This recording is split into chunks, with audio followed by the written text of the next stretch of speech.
Greetings, everyone. Welcome to the week here on Going Optimal. There's no choice but best of one or best of three right now. The new set is out, Innistrad Crimson VOW, and I'm playing catch up. I was telling chat that before we got going on the YouTube spiel here, and what I mean is I've drafted this set three times now. I think I did a mock draft with Alexis that we didn't even play.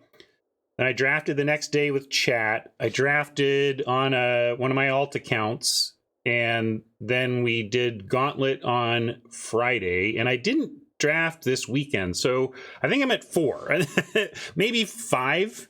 Yeah, maybe 5. There was one other side account. Anyway, I've only drafted this set 5 times, which by modern traditional standards, among heavy, serious drafters, is actually pretty low for first weekend through Arena or Magic Online or however you're playing digitally.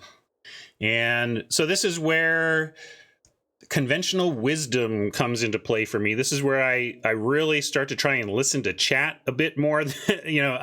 I'm supposed to be the teacher here in some respects, but chat has the ability to teach me as well, especially at times like this, when many in chat have played this format more than me and or have been ear to the ground listening to what other notables in the community have been saying. For example, just to get a little bit of a understanding, I went and looked at Ryan Sachs's recent tweets, because I know he's always tweeting early on about his opinions of where a format is at. So for example, through Ryan's tweets, I'm like, okay, it seems like after the 17 lands, I haven't even looked at the data, but I know that there's a 17 lands data drop that others have looked at, and that it reinforces a feeling that the kind of, if last set Esper was where you wanted to be, this set Jund is where you want to be. That's what I'm hearing. But I'm also hearing that all colors are playable and all color pairs are playable. I've also heard a lot of that there is some balance here, and that we're not waiting to see if the draft can rebalance itself in the face, be self-correcting in the face of some absurd, oh yeah, that's right. Maybe it wasn't blue-green. I don't know if it was he was definitely liked red-black, and what was the other one he liked? Was it? Maybe it was not green. Rakdos was the Rakdos seems like it's coming up in people's. There you go. Red, green, red, black. Yeah, thank you. So with black, green being, I didn't hear him touting that per se. Anyway, so given it's good, like sometimes you get word at this point that no, you should be doing this or you're doing it wrong. And I haven't heard that, but really I want to, as we are taking it pick by pick here, go ahead and chime in, chat. I don't know what I'm doing at this point. A lot of chat is way ahead of me. I'm going to use my decent to good magic instincts that I've built up over the years to assess cards and have a gut reaction.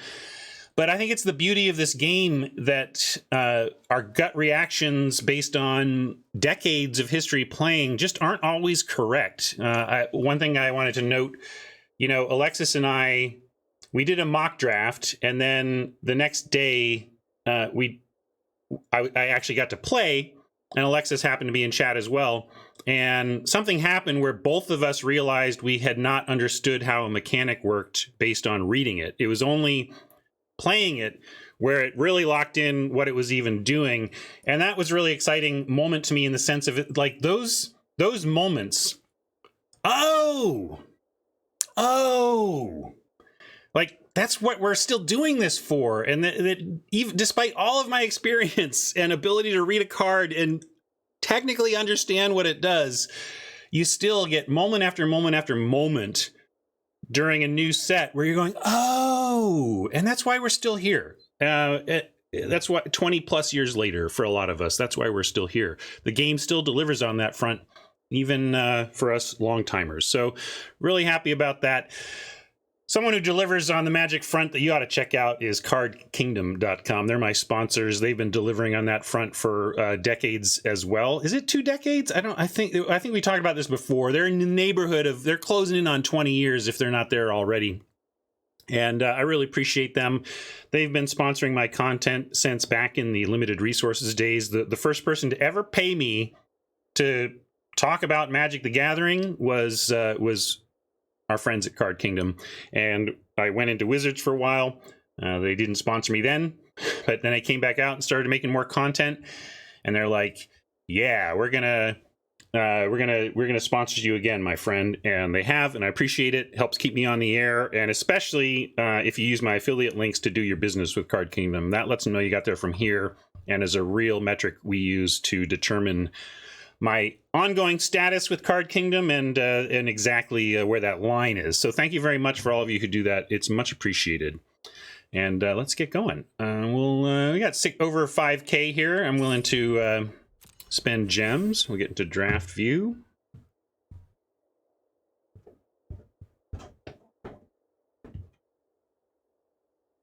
Ooh, desert bus, right on. We'll do that.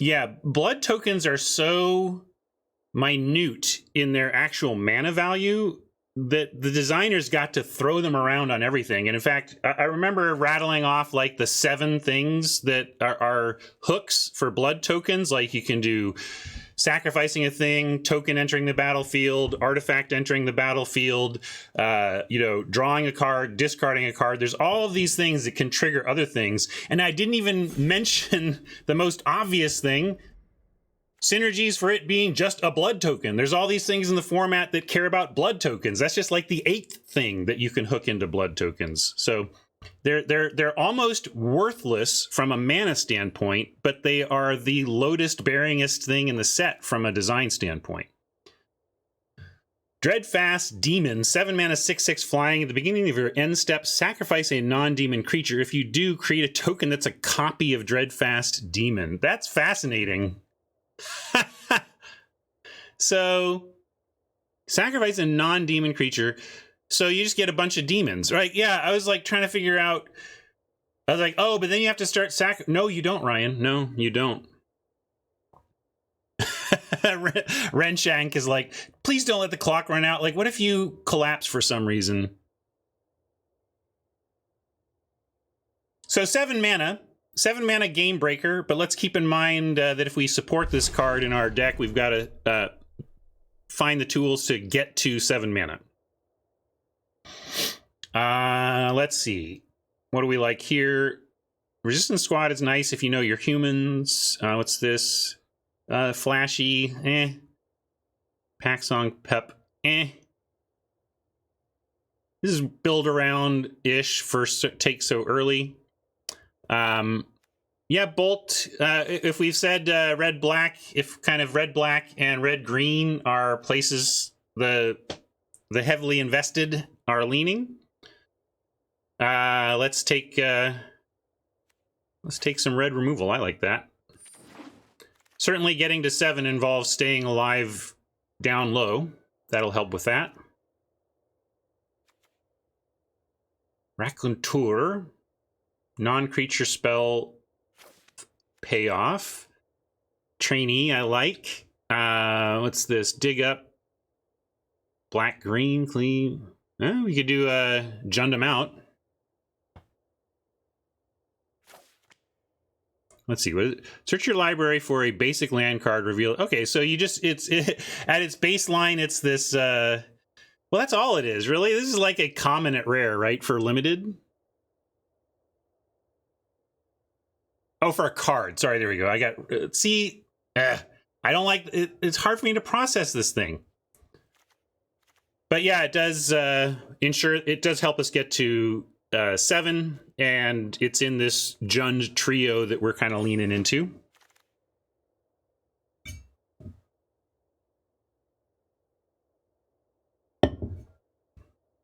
And then a Bleed Dry to go along with a Demon. That's what we want to see. Good black, right?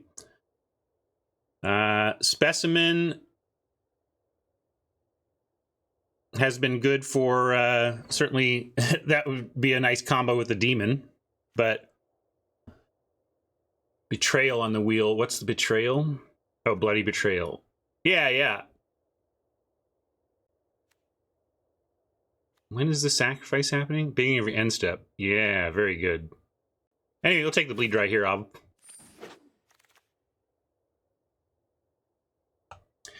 Yeah, my only concern, like for me, building around the demon is just making sure we have the tools to survive to 7 mana. And Scorpion, while I don't love this card, could be part of that. Especially if we want to leverage this dig up, we need to be early green, and we probably want to cut some green.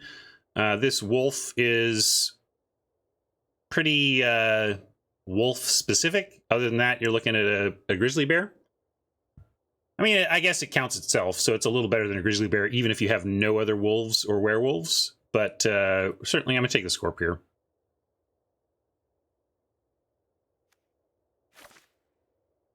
Well, nobody was saying take it there, Media. Just saying that's a card that might wheel. If we got a bunch of other exploit, I could see being happy about that wheeling. But just because we have the demon, I also agree is not some reason to feel like that's a cha-ching. Specimen here for exploit fodder. I like having one specimen and exploit. If you can get it, you just have infinite exploit targets. Yeah, crawler does work with the plan. Trade up.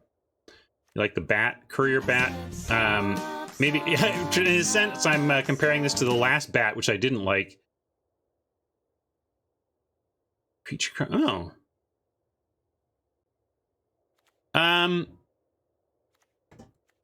Well, sorry, that's actually not what I wanted. I kind of ran out of time there. This is my early format slowness. Apologies. Not that that was bad, but I don't think that was the pick there. At least it wasn't a random card, but not really what we wanted. Do we take an heirloom? Is this where it's doing both fixing and ramp, and we're okay with that? Late Lantern Bearer, perhaps, but are we really going to get there? I'm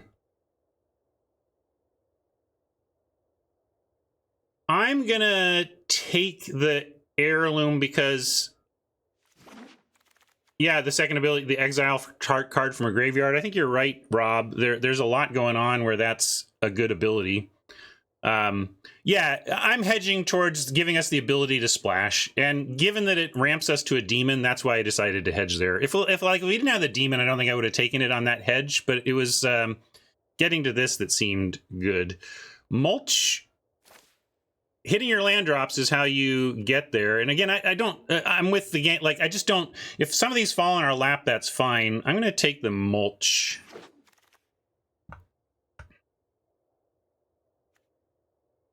Still have a chill of the grave here. That's,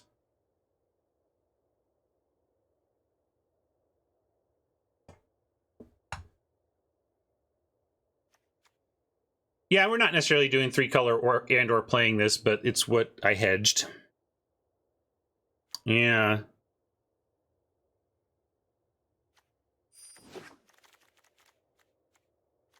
I was talking instead of looking. I'm drafting poorly here. Sorry, gang. Too distracted. Dawnheart Disciple still here is kind of interesting. I guess it's maybe there's the only human deck is like green-white, so maybe this is a green-white card, which is why it's still here. But I'll take it. And then we got an Evolving Wilds. I don't like this. There's another Mulch, but I'll just take an Evolving Wilds. Even if we're 2-color, I like a Wilds. And then another Specimen. What's this Epicure? Each opponent create a blood token. Somebody said they like this. I guess a blood token is a rummage eventually, but wow, blue is pretty darn open. I'm gonna take this exploit. There are worlds in which the blue is so flowing here, we just pivot into blue-black exploit. Really? It's good? All right, again, this is what I'm talking about. Like, my experience looks at a card like Epicure and says, that card doesn't look good. And now I got a bunch of people in chat saying, no, Ryan, it's good. And this is where, okay, I'll give it a try if given an opportunity again. And I believe you, but I don't quite get it. Is it, I mean, it seems bad to me, honestly. That's why I'm surprised.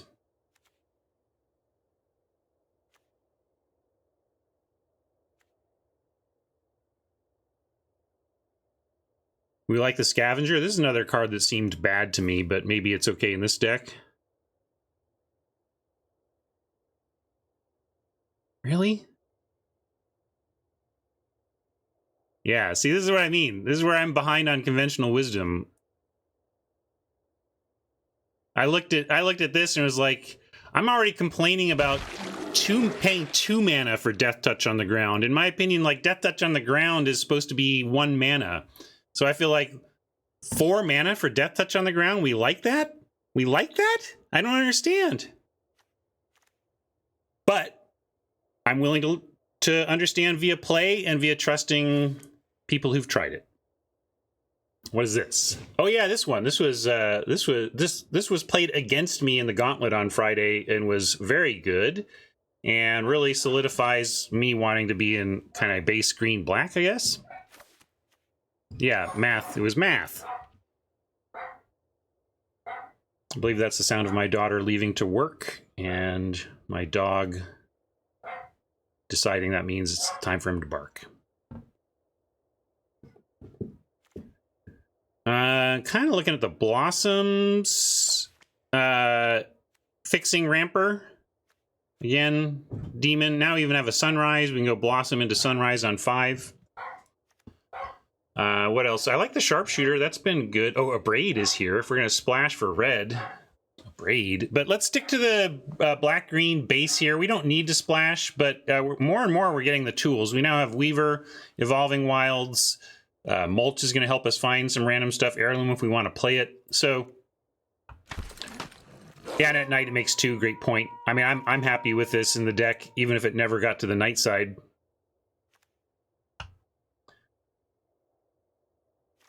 Yeah, dig up part of the splash and another Evolving Wild. So, like, we can if this is good, we could splash blue, for example. I don't even know what this is.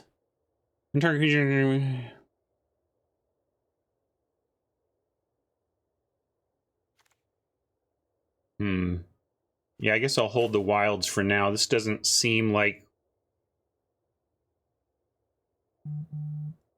we want to splash this. Oh, really? Yeah, that's true. Well, second Evolving Wilds is great. Fell Stinger is a nice pickup. Not like we have endless fodder, but turning a bear that's not very good anymore into 2 cards is nice.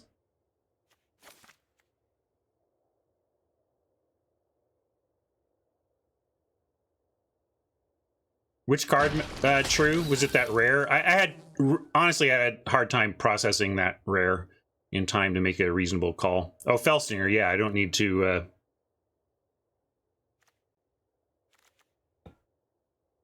No question there. Doom Dissenter gives us 2 action at 2 drop, which we kind of need. And we have a couple specimens, so we have some exploit going. Kind of want some more Fellstinger type cards.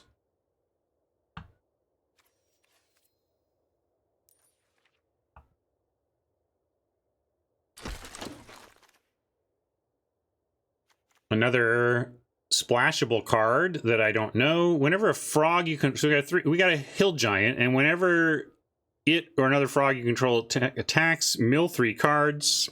Whenever a permanent card is put into your graveyard from your library, exile it with a croak counter on it. You may play lands and cast spells. Okay, so as you mill, you get to cast them.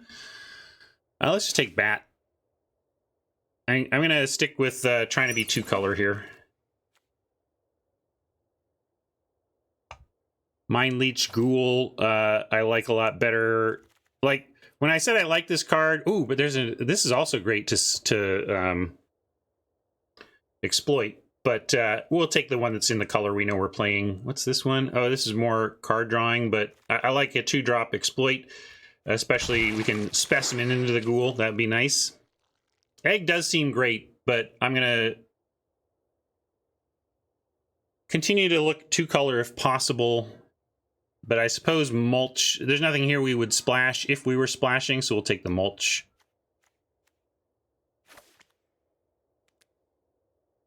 I was trying to just trying to drag it into my picks. At least it was highlighting the right one. We're not really doing the heavy blood token thing, but we can certainly take it as a 2/1 and almost like there's got to be some blood tokens, right? After the end of all this, we'll see. It's still a, but this is better. I like that.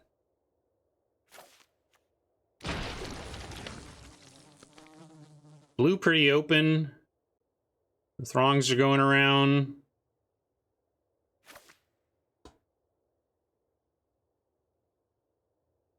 We'll just take that, cut it from somebody. Not that cutting matters in this situation.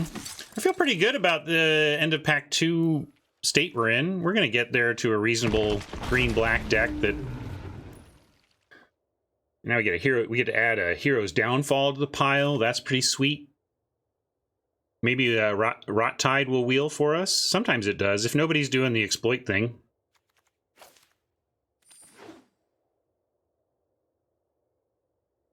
That's true. Got to remember we're best of 3. I can sideboard and stuff. Thanks.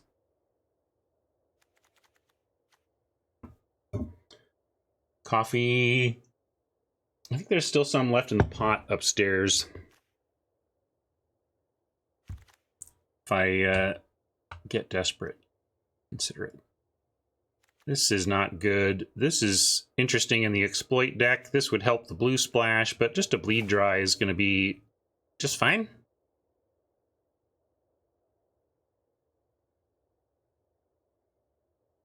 Yeah, maybe I should have a rule hammer that I don't play best of 3 until like week 2 or something. Especially in a deck where I'm trying to survive long enough to cast a Dreadfast Demon, but you'll see, we'll get there. We're definitely not playing this. I don't think we're, oops. We're not. If we're splashing, it's not for a Chill of the Grave or a Repository Scab. Although, yeah, this would be pretty good. As we pick up some more and more interesting spells.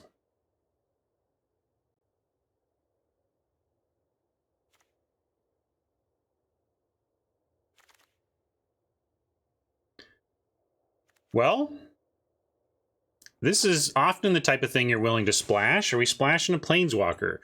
Creatures you control gain Death Touch until end of turn. Put a +1/+1 counter up to 1 target creature you control until end of turn. If 1 or more tokens would be created under your control, twice that many of those tokens are created instead. Oh, yeah. Too bad. I mean, maybe we'll just take Vault Progress. There's not much here for us. What are we taking instead? Retrieve? So I'm still going to take it, not because we're going to play it, but because it's 40 gems.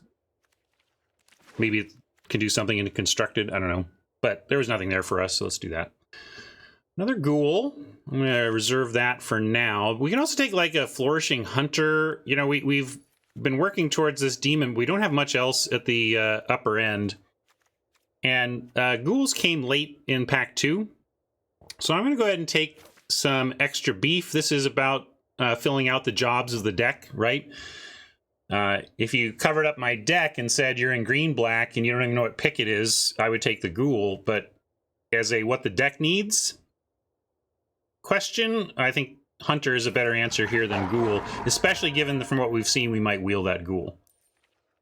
Another Scorp for staying alive. I'm going to select it for now. Oh, Gift of Fangs, though, is even better, I think, for staying alive. Let's reach out and kill some small stuff rather than Clog. Because we also have, we have 1 Toxic Scorpion, we have the Scavenger, and we have the Bat. So, oh no, wait, what is it? The Scorp. Yeah, anyway, we have like 3 Death Touchers is my point. And in that job theory, let's take a kill spell. Yeah, it's a non-bow with vampires. That's true.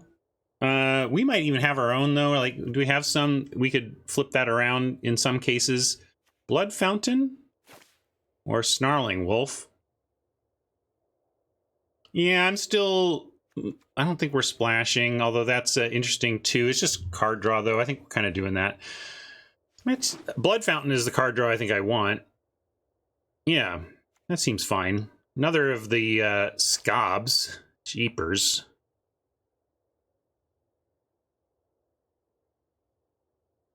Is this anything?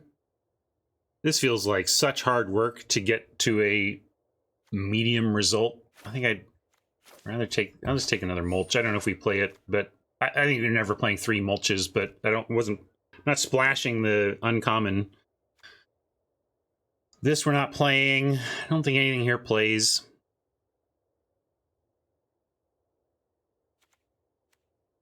Oh, here we were talking about this, although we're not trying to splash red either. So we're not even really on this anymore. Rather, I should have taken a syncopate. If we're going to splash anything, it would have been that. Grizzly Ritual. Blue ended up, yeah, being pretty darn open. But we'll take a Ritual and probably not play it. We got some much better removal. And hey, this is what I'm happy to see. Happy to play a Gargantua in our deck with the specimens.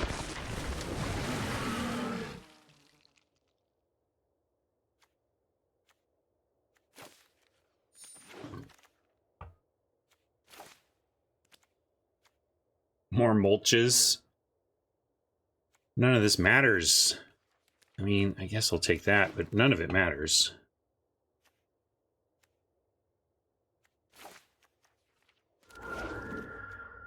Yeah, and then there's blue. Yeah, the blue ended up being wide open. Our hindsight lane is probably blue-based. Well, nothing's going to survive the heat death of the universe, so, you know, take it day by day.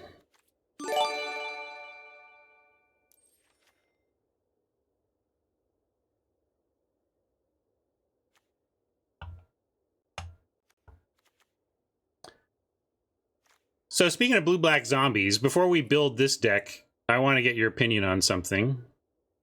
I want you to rate this deck. Because someone was, Pablo, I think, was saying they were feeling underwhelmed with blue-black zombies, and I'm trying to figure out how to get it to work. This is like, I said, I've only drafted like 4 or 5 times here, and this is one of them. And I'm wondering how good you think this blue-black deck is. Hold on. Trying to get it to a viewable size without it. Yeah, it's about. Yeah, it shows the evolve. Okay, so I'll show you this.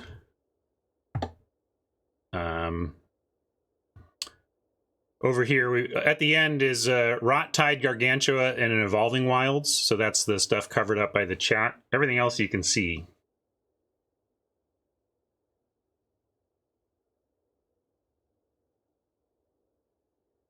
So this has 4 Lantern Bears, a Specimen, 1, 2, 3, 4, 5, 6 2-drops, including some combo Earthic stuff. Seems fine, right? Well, part of why I wanted to show you this is here. Now I'm going to show you the punchline. Here's the punchline to this image.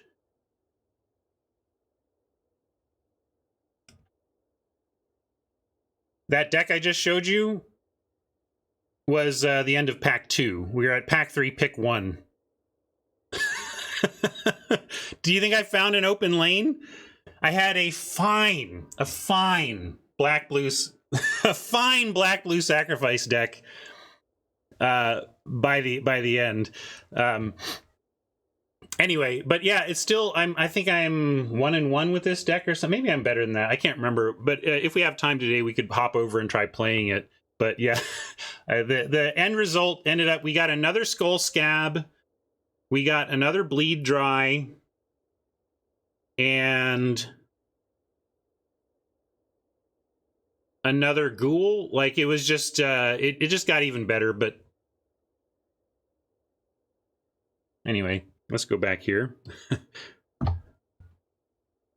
I thought that might have been my best 2-pack deck ever.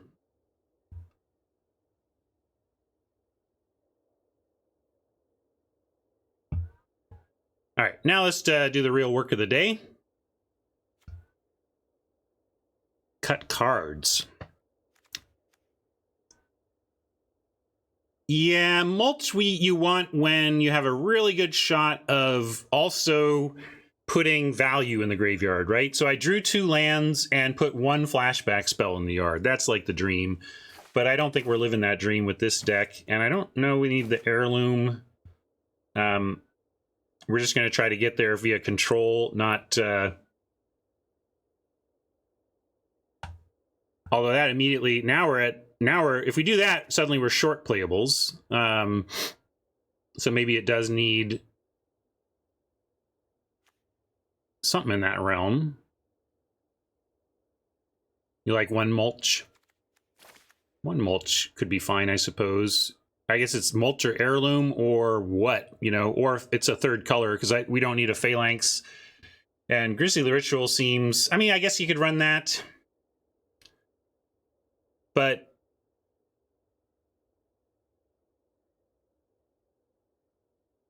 I think we're on, I guess those are the choices, so I'll pull it. I'll let you all decide. Are we going, do a 40-second pull on here? In fact, I'll cut mulch, and I'm going to cut, what was the other one? Actually, I'm going to need to cut one, so I'll bring in this, and this, and this. Oh no, we're going to add one. Yeah, we're going to add one of those. So mulch, heirloom, or ritual, I think, are the choices.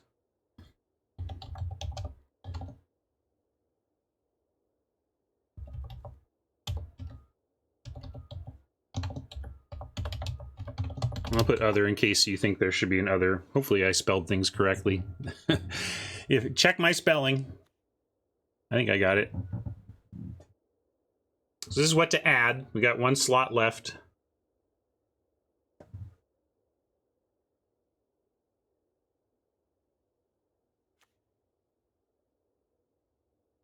Bramble Armor says hat. This isn't Friday hat.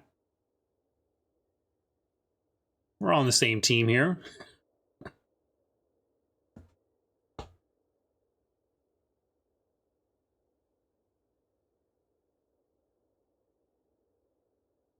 Welcome to chat, G Munch. Wants the ritual.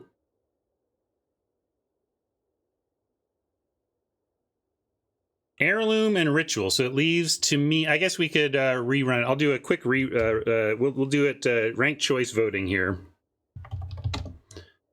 Sometimes democracy takes an extra step, but a 25-second one, so get yourselves ready. Heirloom, ritual.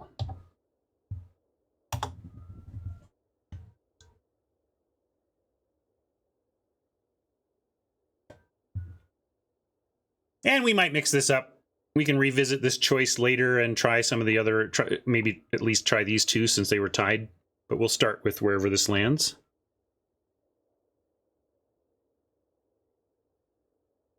Move over here.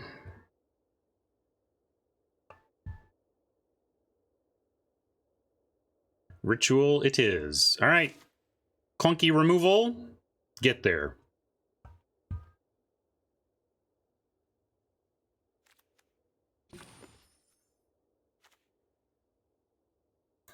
Two on the nose.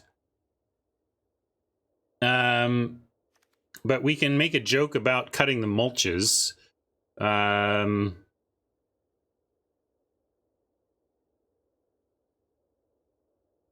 What happens if you don't mulch your, you know, bad crops?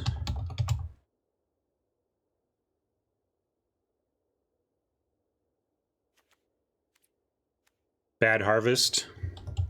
There you go. If you don't mulch, you get bad harvest. I like it. We'll do that.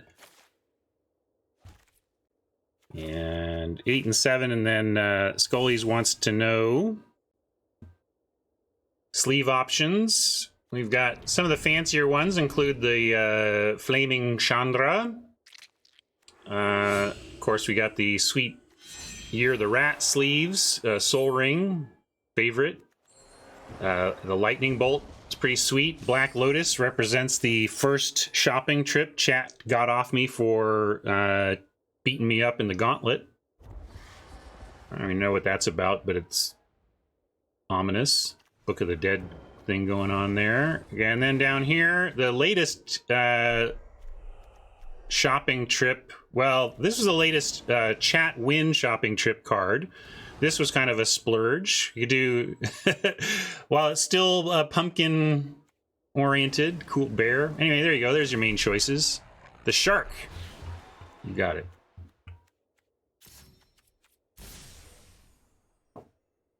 Werewolf one.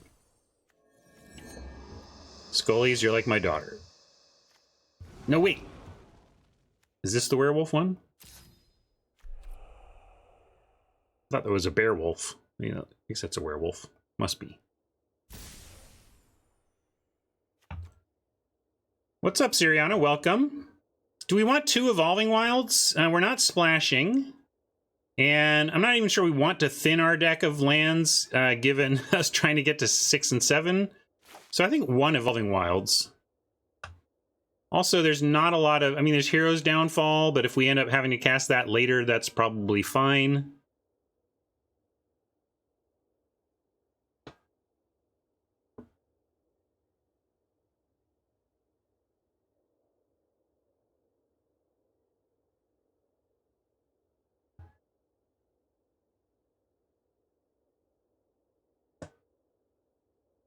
Kaya was turned out, yeah, not impactful enough on a splash.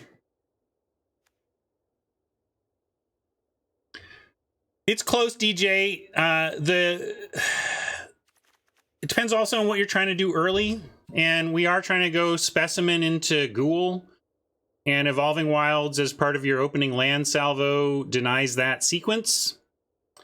So there's that as well. We, you know. I'm gonna, and also we gotta, well, a dig up kind of represents some fixing. I mean, it's an extra black, really. It's something to keep in mind.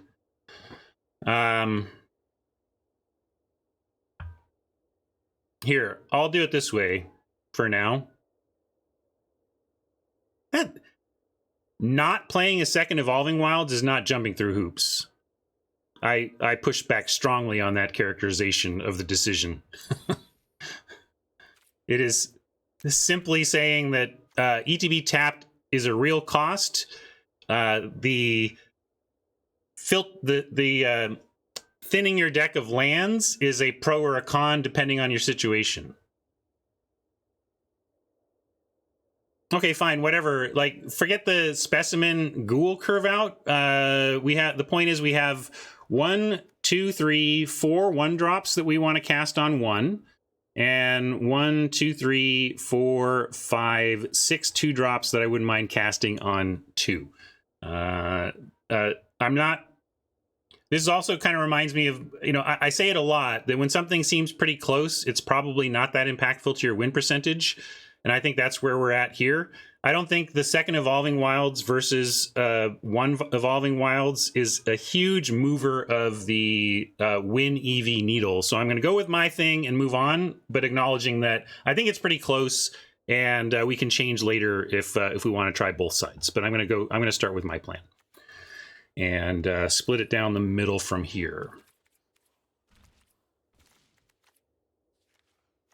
If I couldn't explain myself, I would go with your for sure's out there, but I can explain myself, and I don't think it's for sure. I think it's an interesting choice.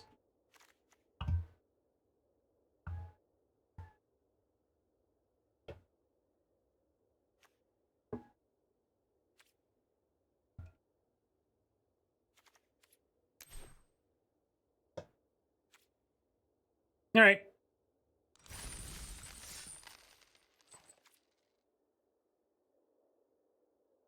Away we go. What do you think? If we were to play this out 1,000,000 times via time-traveling supercomputer, what would our average win count be?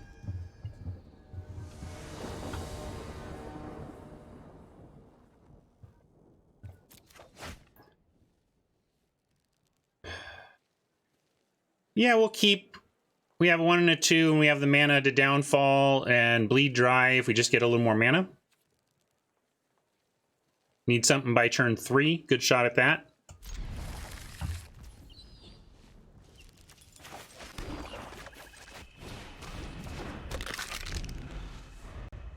I like it. Chat seems pretty favorable. We got the most votes are expecting a 3-0 result.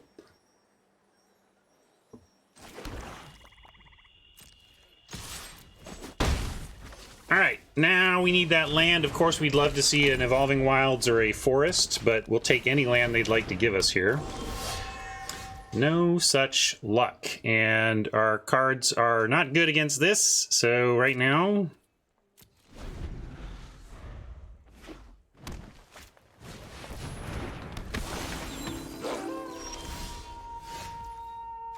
right, well, got my I got my specimen into Mind Leech Ghoul.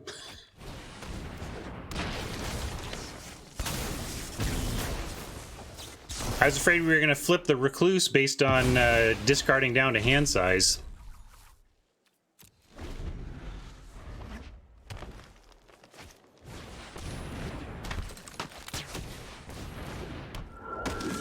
Uh-oh, the train is about to get going. Watch out for the train. Let me tell you. Sharpshooter. Well, I guess they right now stop out at 2. Maybe this will stay at 2. One thing I have noticed about the training deck, 3 power. Like evasive 3 power is the thing you need most. Oh, you can't? At the beginning, oh yeah, it doesn't even do that. Oh boy. At least we get to play a spell this turn.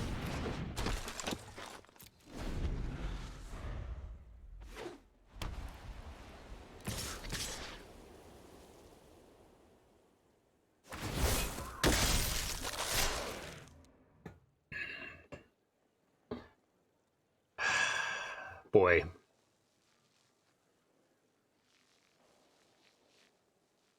What did they exile? Not bad.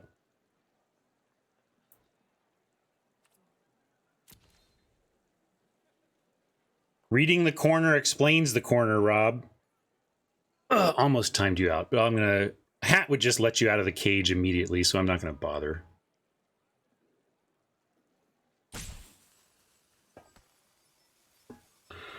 Anyway, are we blocking it all here? If we kill this, it gets to... Oh, this card is great. Let's... I mean, we're very much in trouble here with our mana situation. So how do we win given our mana situation? Like, I gotta say no blocks. Boy, we just need to find some mana and then we have a chance to stabilize. Yeah. And there's some. There's some. Now we have Bat. Do we have anything that gains life, though? No. No.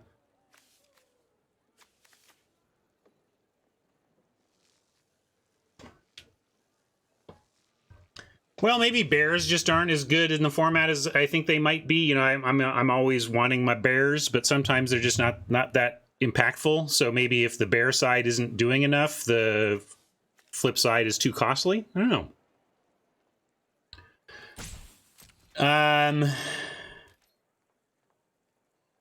Now we can just hold and do some multi blocks with a hero's downfall up. I think that makes some sense.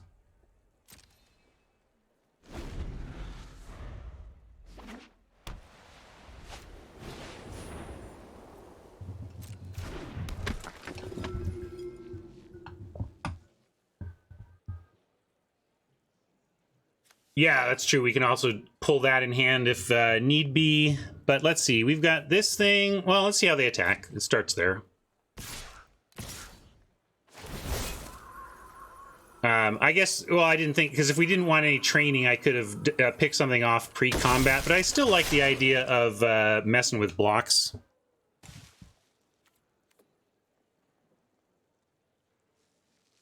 Yeah, it's too late to do the train thing.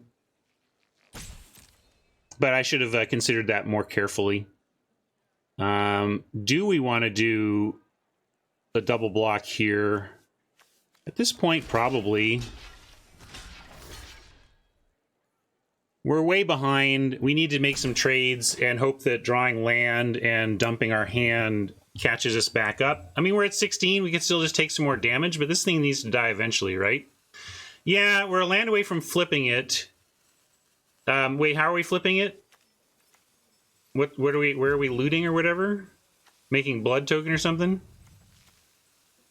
I don't understand how we're flipping it.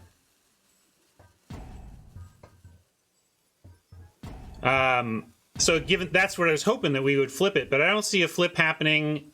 So I'm going to do this and then shoot the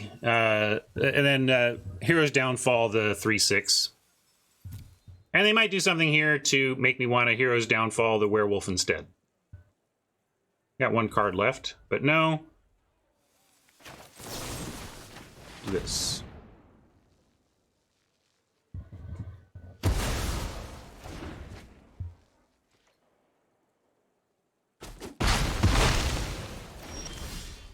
All right, that's exactly what we wanted. Oh, thanks. Still not plugged into all of my memes. We haven't had that.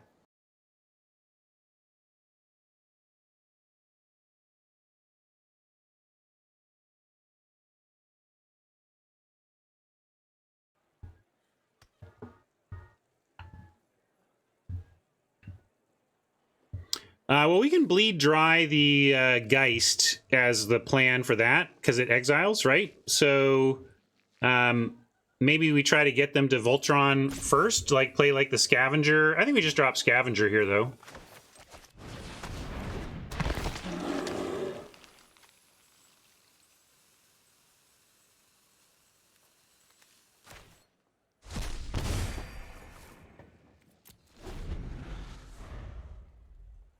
Now let's see what they want to do. They probably double strike up. Okay, yeah. So now, oh darn it! I was gonna just give you that. Shoot.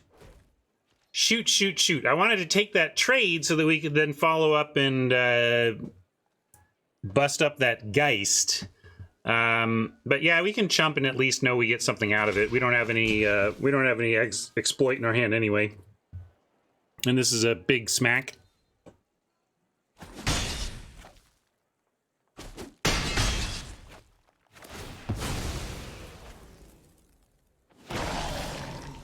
Another bleed dry. Great. Now we have, really, I don't know what this card is. Probably a sandbagged land. And if so, they're the ones kind of top decking now. We're just going to pass and let's see if we can get them on the trade for the infantry.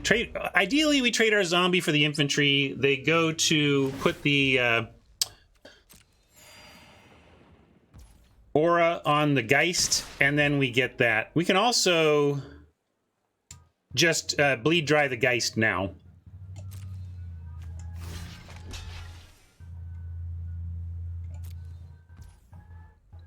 Yeah, I think we just do that, right? Then they can go ahead and put that infantry somewhere else if they want. We have another bleed dry for that situation, and then we are the ones on that should be making them top deck. So I'll save 4 and try to get rid of this twin blade. Unless they can give it hexproof, that thing's gone.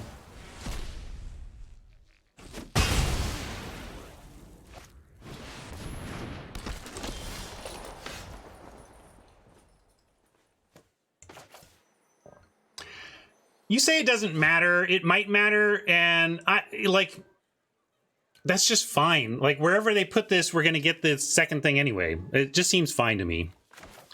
Completely fine. And Scorp, like, we don't even need to hold up. Like, we can hold it up and really get him, but I almost don't mind, like, that 4 damage we could have taken and didn't. We can take it here instead. It'll be 5 or whatever, and then we can do it. Yeah, so I think I like the well, we can go Scorp for sure, and then we have the lines of Courier Bat or Specimen. I don't know how much life we're gaining. Are we ever even doing this thing? It feels like we have a Windrake here. I don't know how we're gaining life, but I don't apparently know my own deck. Yeah. Oh, there's a Glorious Sunrise. Yeah, Glorious Sunrise could do it. No, we didn't run that.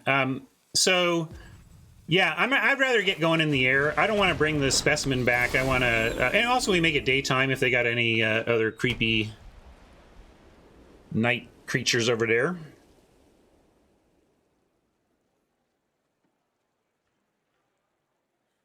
Right, they can do this thing now, but they got no attacks.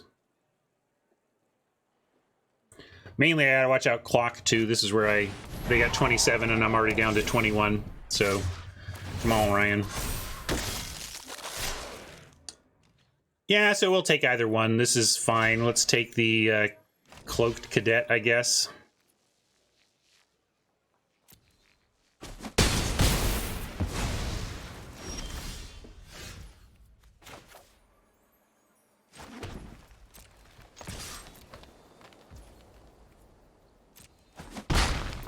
kind of got a pause there, so they might have a pause of some kind. They pause, so I think I'm going to go ahead and go for the kill on their upkeep. Oh, I did let it go to night again, though. I'm terrible at thinking about day-night stuff. I'm remembering my old Magic heuristics, like, if you think they might have something, do it in upkeep, but I'm not forgetting, and not remembering to check in with day-night. And also, I'm... Go back to the old set here. We'll give you both of these. I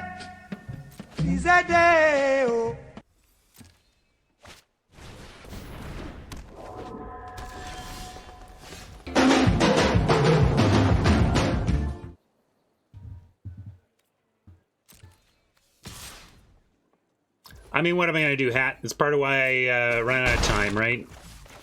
I'm not going to not do my stream.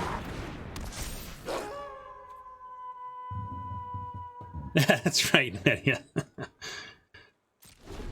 For last set, that was the big difference. This set, they just gave us the 13-13. Distracting Geist isn't a meme, is it? I don't think so. It could be. No.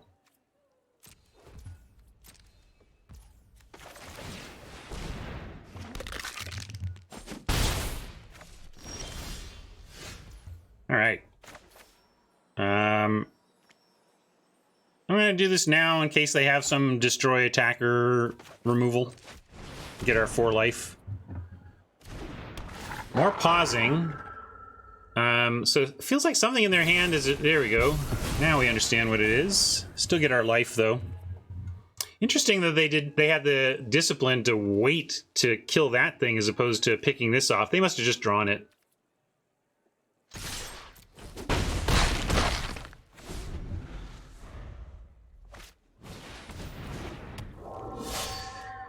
Yeah, that's true. It was that, but at this point, it's just a kill spell. Good call. Do they get this back, or do they have 2? Can't tell. Oh, they have 2.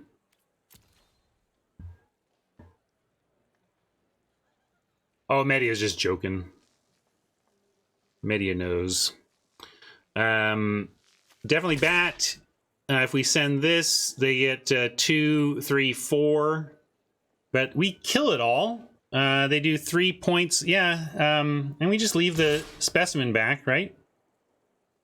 I could send the specimen, I suppose, but it's a free block. They just... If they're not going to block... But maybe we force them to do this, and then they're not blocking this. Is that your point? I guess we're at 15, sure. We don't really care about this. They can spend some of their resources on it. Yeah, we bring it right back tapped. But I suppose since they have Distracting Geist, there's no sense in having it, quote, available for defense anyway. I will just bring it back now as opposed to leaving it for graveyard effects, though.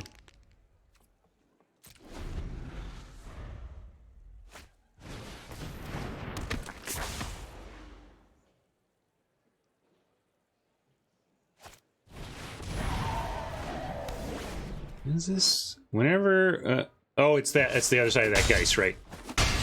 It's like I don't remember this card, but it doesn't improve its toughness or power or anything, so I guess similar thing though. We'll take the free point of damage, or you can chump.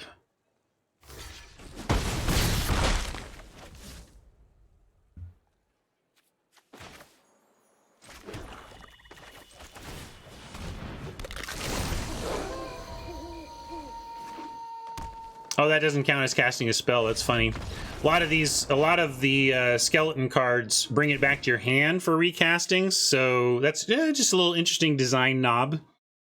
When you're designing a card like this, do you want it? Do you want the return to graveyard sequence to involve recasting the spell, thus getting cast triggers, the ability to counterspell, that kind of thing, or do you just want to move it right to the battlefield and thus, in a day-night set, give yourself another axis on which you could spend mana without affecting the day-night cycle or affecting it the way you wanted, right?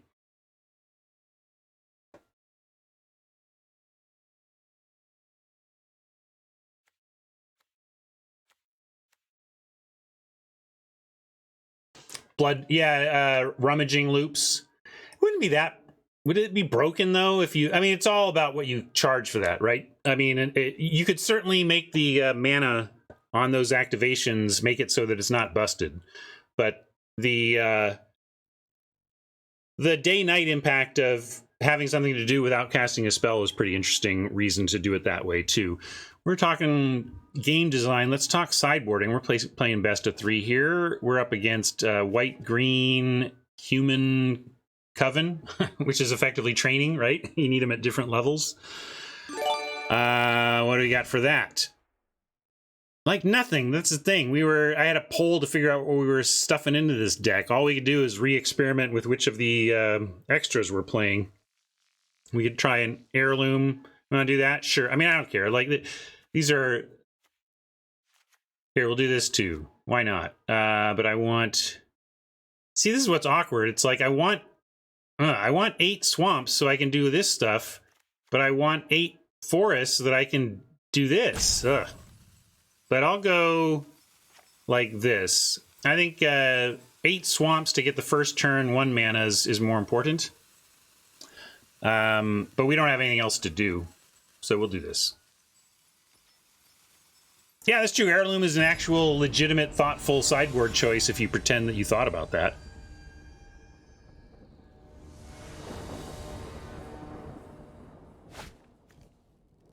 Which I totally did. I was waiting to see if Mike would get it. He did. Oh, 5 landers. I'm just going to play this now. Oh, here comes the flood.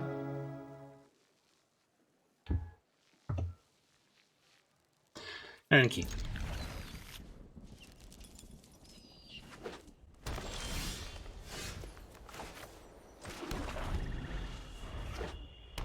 Two drop. Come on, 1 time, dealer.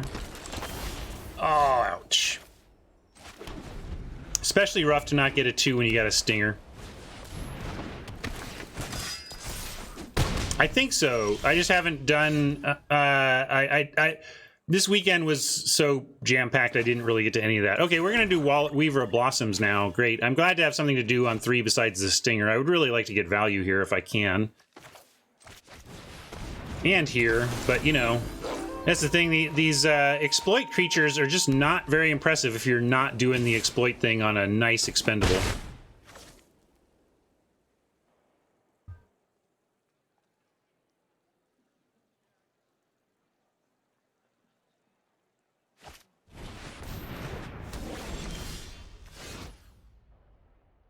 Wow, that is not a great use of that. I mean, it's like I would think, great, I have something to exploit now, but it still does its job. But I guess, like, with all this mana, I guess we could do that now, right? Just Gargantua and sack it.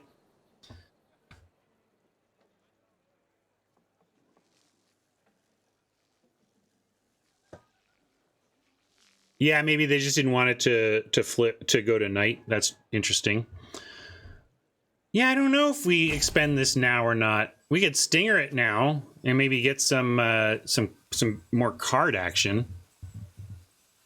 They might exile next turn, so this is our chance. All right, I'll do it. Media like stinger now. That was really my other thought.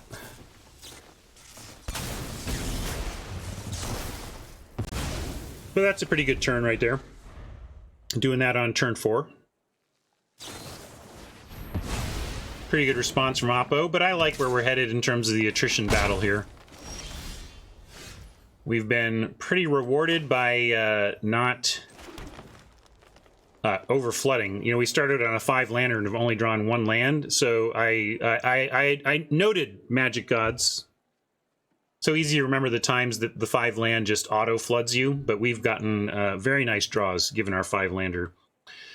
And now I think we just go Ghoul, sting away the Ghoul to draw more cards for us, and then that seems pretty powerful.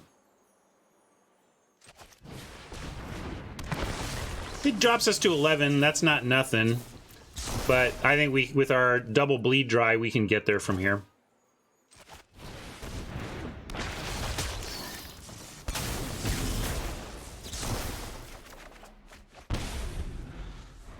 Ah, you're a little late, Dissenter. Imagine that sequence, except it started with Dissenter getting what would have been their last card. Fangs is a nice draw for one kill, and then we can just straight up kill the other. I mean, I'm just gonna... Well, let's start with the Fangs attack.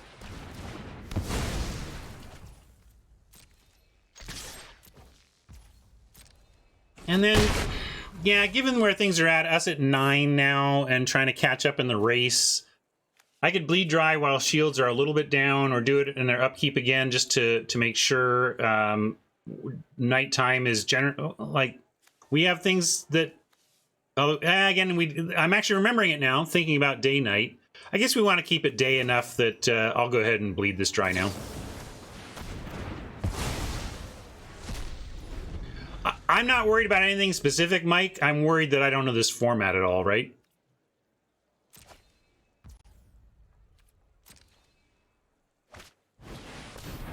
Our colors really dried up is one thing that I would say happened, Noid.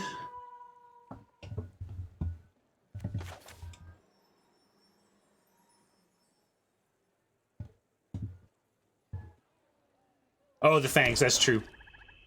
Good call. I forgot 3 minutes ago. So should we just go for the kill or go for the race? I'm gonna, when we get to, maybe I just need to hold this, but we can't block. Yeah, we can just swing, and then if we use this as removal, we can follow with these and then use that as removal later. Yeah, that's a good point. Let's offer. They probably take it unless they think they're gonna, like, that this is it. Yeah, they think they're racing. That's interesting. You know what? I don't even, like, I'm not gonna use this yet. I'm gonna 2-spell our creatures. I might even chump with a Dissenter, and we can just save the bleed dry for something more important here. Because this gives us a, yeah, you want to bring, heck, we might even just take the Wall of Blossoms at that point. Yeah, if they send Wall of Blossoms now, 2/4. Here's that Evolving Wilds, and having a second one now is good because now we want that thinning. So just observing that one data point. Cadet is more annoying, and Stinger can still attack into the Blossoms. We could send the Stinger alone first.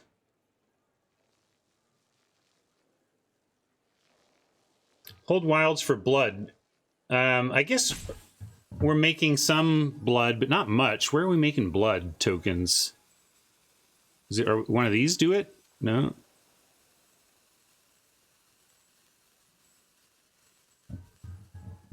Fountain? Oh yeah, Fountain. There you go. So that's the one thing we've got that does that, I think.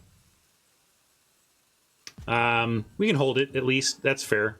But, I mean, we get more immediate value with the thinning. Rather, you know, one land out of the deck versus one spell. Yeah, I like the thinning. I'm going to do that. I don't need to do that now. The question is whether if I were to bleed dry before combat, does it give us other attacks? No. So I'm going to...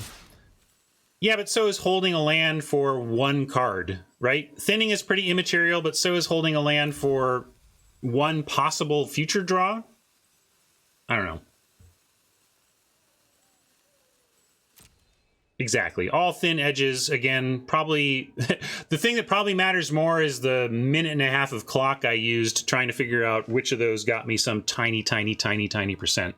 It doesn't matter. We want to trade the Stinger for basically either of these. And killing something in advance wouldn't have given us attacks here. So I decided to just let Oppo choose, basically, but we're kind of going to bleed dry the other one.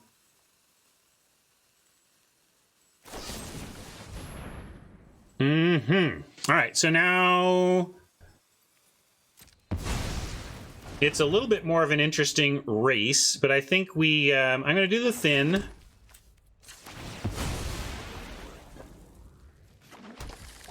But I kind of like a double block, threaten double block of 2/1 and 1/1 on 2/3, and then bleed dry the 2/4 and let him draw. Oh, except I let it switch again. See, I'm so bad at it. Here, I'll give myself a night meme anyway. I just don't consider it enough. Big leap in this format. I mean, we still have an okay spot. It just, my whole plan does not work. I got to come up with a new plan because I didn't assess the board correctly. And the new plan is still, oh, yeah. I think we're still going to take out the cadet because we can still make it daytime. So this training doesn't really matter because I'm going to kill the cadet anyway.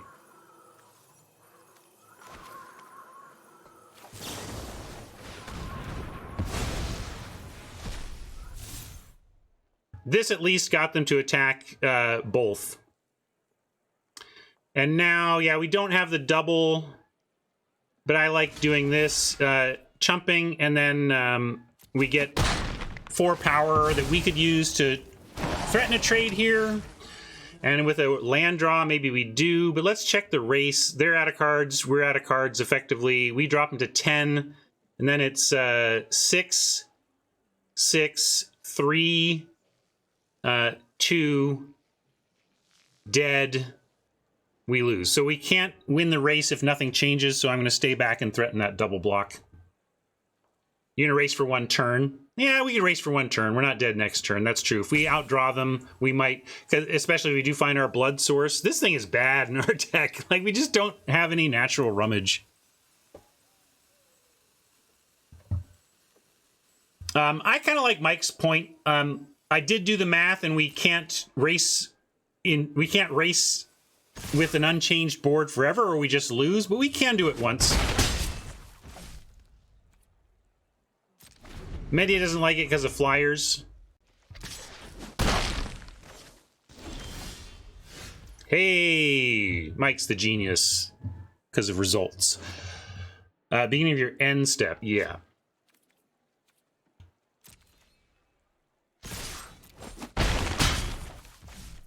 Any reason to play out a land? They can't, you know, counter us. There's no mana leaks here.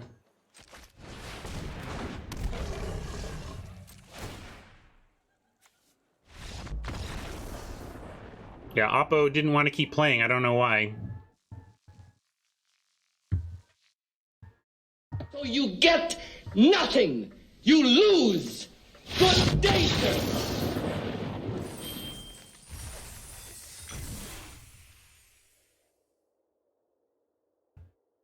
When all else fails, say scoreboard.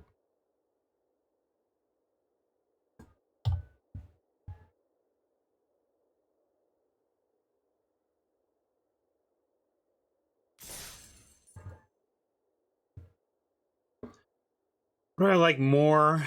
If I didn't have the clock pressure, I would like best of 3 more.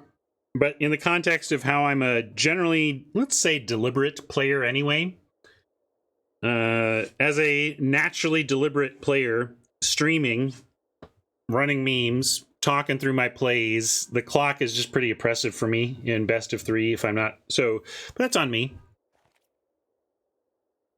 But in the abstract, I think Magic is better as a best of 3 game, but best of 1 has really enabled people to fit more Magic into their lives, which I dig. All right. Nothing but black last time, nothing but green this time, and similar questions about what to do about that. We can play a bear that gets a pump from one of our creatures in hand. We like Dissenter into Ghoul if we can find the swamp. Bleed Dry is not going to be cast for a while. We do have our bomb. However, that's obviously a ways off. It's effectively kind of a mulligan already in terms of the Dreadfast Demon until we get there. Boy, this is classically, if you show me a swamp in the top couple of cards, I'm pretty happy with this. We do have a 2-drop we can play. It just gets pretty rough from there if we don't find a second swamp or a string of land. We could effectively feel like we're double mulligan with this hand. So that makes me super nervous. I almost want to pull this, but we don't really have time, again, with my best of 3 situation. I'm going to send it back. it felt like a double mulligan in a lot of ways. This is not much better with this top end. I kind of almost, I'm going to keep this, and I think we ditch the ritual. Like, what we're gonna have a better chance of winning, dumping a 2-drop, and then guaranteeing something happening on Sunrise on 5. So I'm not gonna reduce the chances of us hitting the sunrise on 5.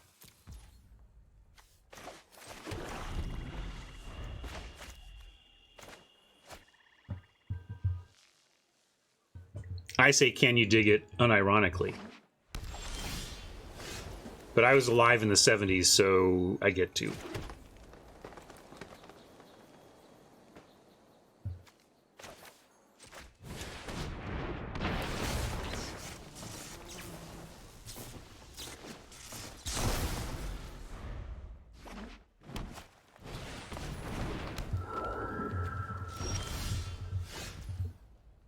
Fleeting Spirit is interesting. Glad to pick up another creature here. Can you dig it?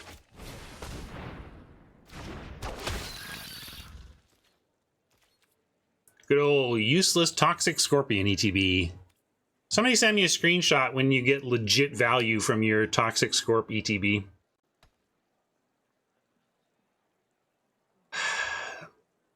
You want to trade here? Yeah, I mean, I was just wanting to do it on defense, but I guess we've got Scorpion to do it on D, so that's fine. I also kind of don't want to trade with a Sunrise waiting in the wings, but I think you're right about Oppo not doing it.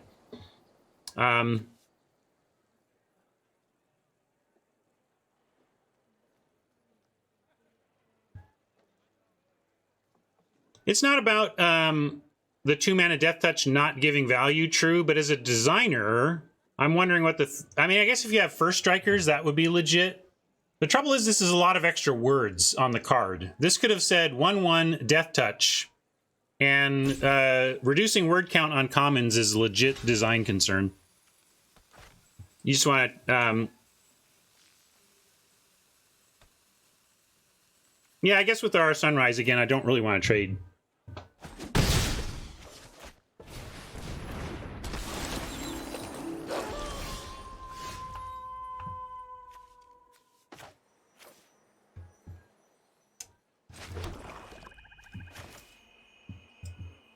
Yeah, very occasionally it's going to help push damage. You put it on a 2/2 in the mid game and congrats, you got 2 points of damage. That's not the kind of value screenshot I'm talking about. I just mean it's the cost in terms of adding words to the card, I'm not sure outweighs the infrequency with which that text matters.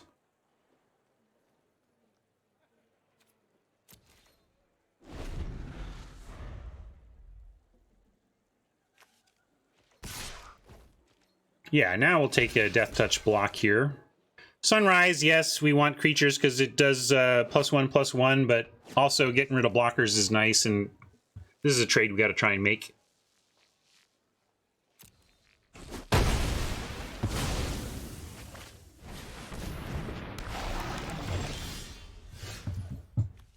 Hey, look, we get to Courier Bat with Glorious Sunrise. Whoa.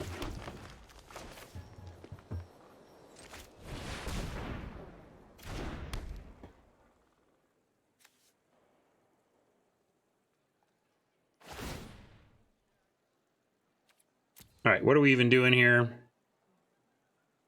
If we go plus, we could send the Specimen.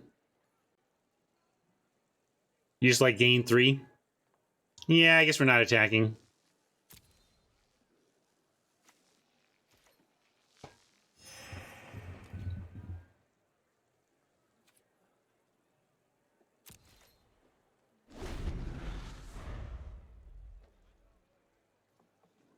Yeah, the Specimen really just lasts of that spirit, right? And we can even chump here if we want. Or we can take 3. Since we're trying to bat next turn, I guess we draw a land, we could bat and Specimen. But I don't think we need to. I'm just going to say no blocks this time. In case we don't draw a land, this can just block next turn and it does effectively the same thing. Although if it does effectively do the same thing next turn, we could block to make sure. The other thing that could happen, though, is they play a bigger creature that gives us a bigger chump next turn.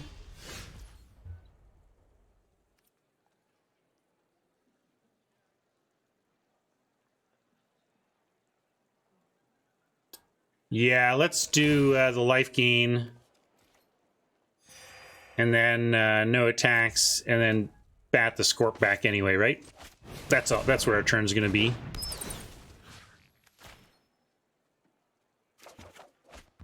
Courier bat, indeed. Deliver us a toxic scorpion, please.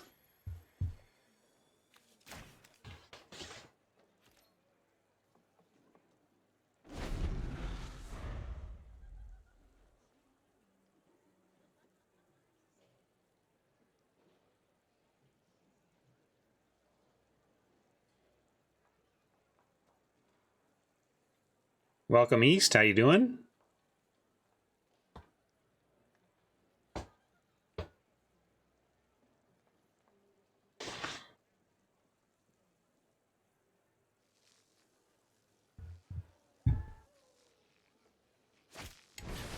Yeah, 3 power is really where it gets going there, right? And what needs to die? They don't even have the mana for that. I like offering on... they've got 1 card in their yard. Yeah, they can't... And no white mana available anyway. So the Fleeting Spirits are free to take down. But Scorp on the Wolf. Ghoul on the Spirit. Bat on the Spirit? Are we looking to... I just don't know if we want to give up the bat.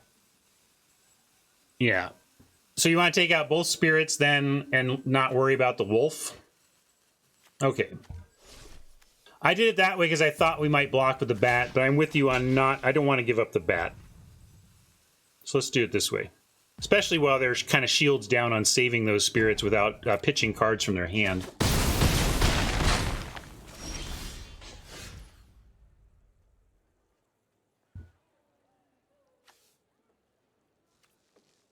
And what do we want to do with this now? I guess we're just now trying to get life. I still want to gain 3. I guess we're going to start being ahead in the race. You sure you want to gain 3? Kind of want to start doing damage.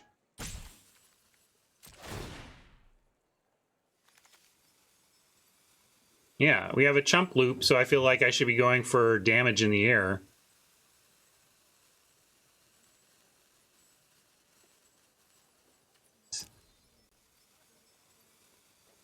Yeah. All right.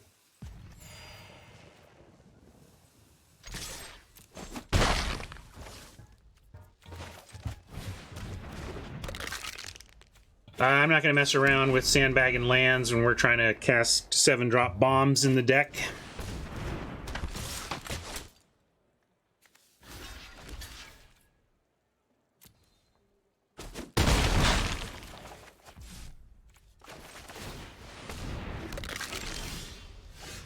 It wasn't just Mike. I had been thinking about it already. And here we'll go ahead and take this.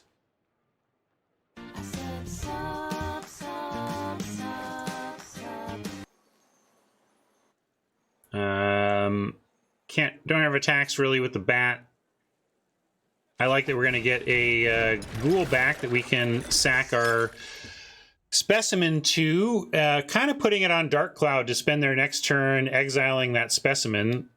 Although, it doesn't really matter. We have the other specimen if they do. And, yeah, now we're in gain 3 because got nothing else to do.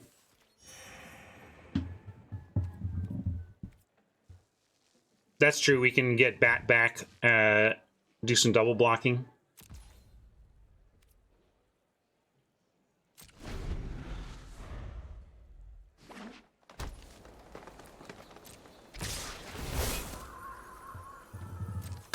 So a 2/5 we can't get. If we're going to trade off the bat, it's for the crawler giving them a card.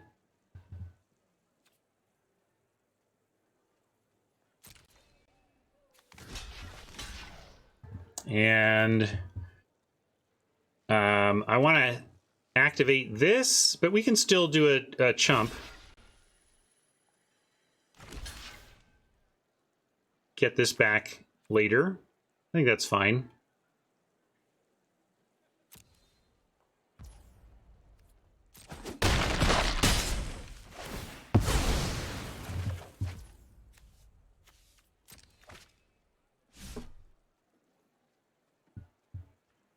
Maybe I'm supposed to leave it to try and get something bigger. Let's get Bat and Ghoul.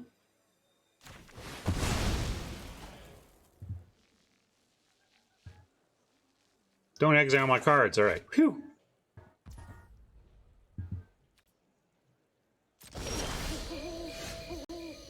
Yep, then we're going to gain life to get the other one back. And don't mind the mana draw. We've got a lot to do here.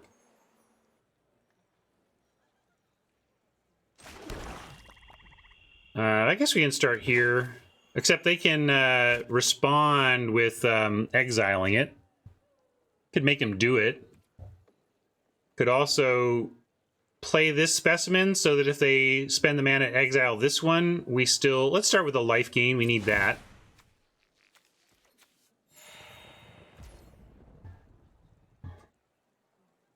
And yeah, we can respond. You can do in response with specimen, so we can make them see it. Let's start there even. Although maybe we do Bat.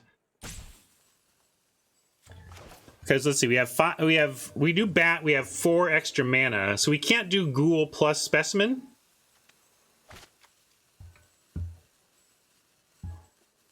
So if we, but we can also just do the Bat move next turn. Let's start here and make him see it, and then decide what we want to do.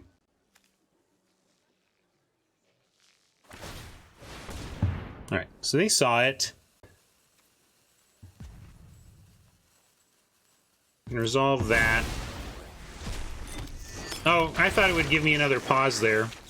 Well, I did that because I thought normally when you let a thing resolve on the stack and there's something else on the stack, it says, what else would you like to do with the stack?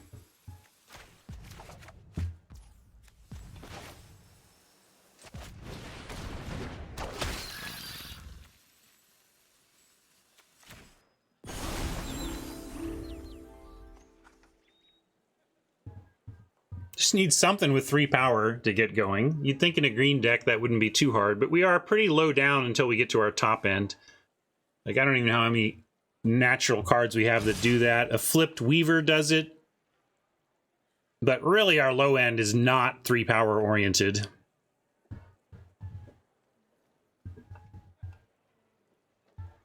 You say always. I try to be disciplined. The heuristic of acting at the last moment is the heuristic that just sticks in my brain. All right, we've got the wolf, and the trainee can get much, or the sharpshooter can get much bigger than the wolf, so we're going to put the death toucher there. We could double block, but at 20 we don't need to. But we'll happily trade for that sharpshooter while we can, especially since it blocks flyers. Yeah, reach off the board. No joke.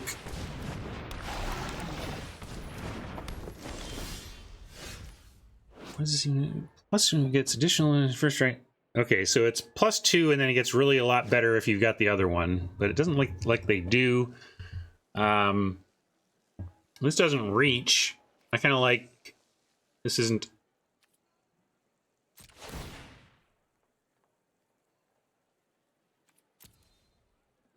Yeah, we're still kind of racing, so I'm still going to do the life gain.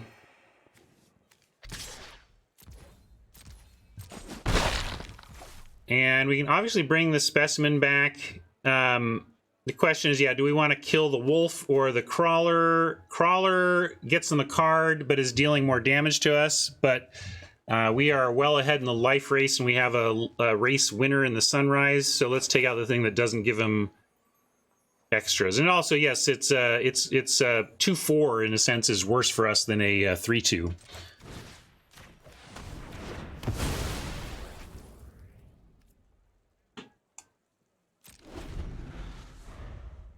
Probably could have just done specimen while shields are down, but also putting it on the battlefield just makes it vulnerable to sorcery speed stuff. And this, you know, if they're not going to equip up, I'm not going to trade. 3, their 0, if we keep gaining life, for our 4 is a fine train to be on.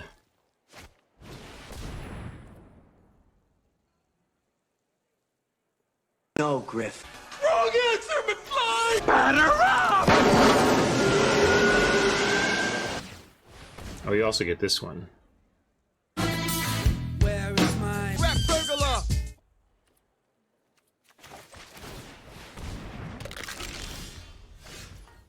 All right, we're actually going to use a blood token here and pitch this swamp to get some more land out of our deck. And now I'm liking +3/+3 because it lets both the ghoul and the bat attack through the rider, and we can start swinging away. Yeah, they got a 5/2, but us adding that much power to this board seems fine.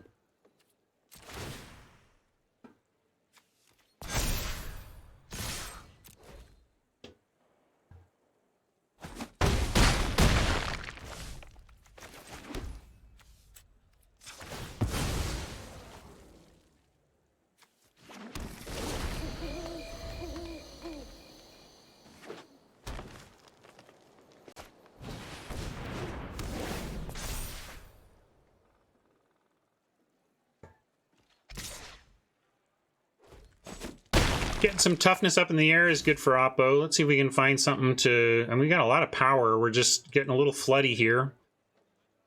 Some action would be lovely.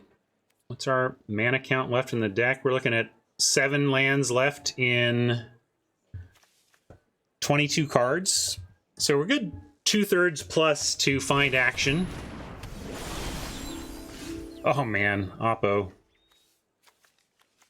Man. Sometimes I defend the aura enchantments, but man, in game, you better get rid of these for game 2.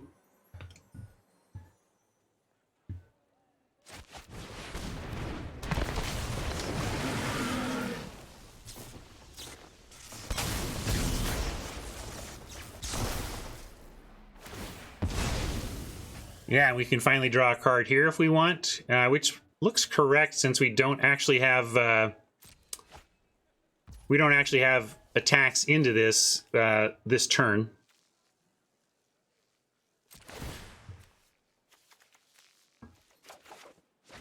Whew!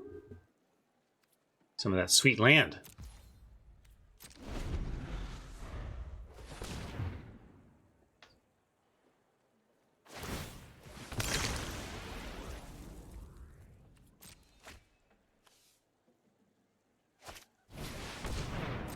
Well, that's just going to be where this card isn't quite the bomb in our deck that it's going to be in a more traditional green deck, and especially a green-white deck playing like 2 mana 3/1s and whatnot.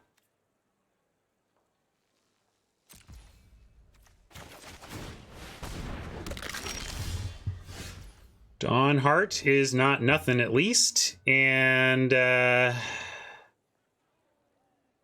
we wide enough? I'm going to go for another card draw here. Oh, plus and trample. That's true. I forgot about the trample. So if we get... they only have 1 mana. I don't know what's available for a single plains. Maybe somebody else can look that up. But if we get +1 and trample, we're looking at 2, 5, 6, 7, 8, 9, 10, 11, 12, 13, 14 points of trample. When 8 points of toughness hit our 14 points of trample, we're still going to hit for 6. So we're Xaxes unless 2 damage to an attacker. Okay, well, if they have that, we should be in pretty darn good shape anyway. Because they can only get the specimen at that point, so they'll be at 2.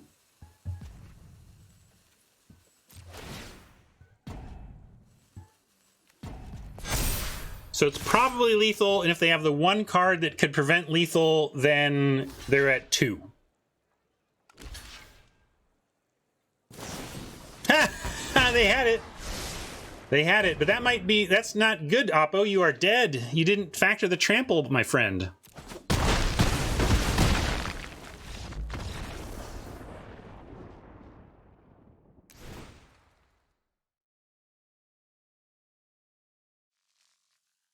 Yeah, right, Hat. Who would not do math in a game of Magic? Who would just like recklessly make a play they hadn't actually done the math on to verify its goodness? All right. Are they doing stuff out of the yard? Didn't really see any of the disturbed creatures that were one reason to bring in the heirloom last time.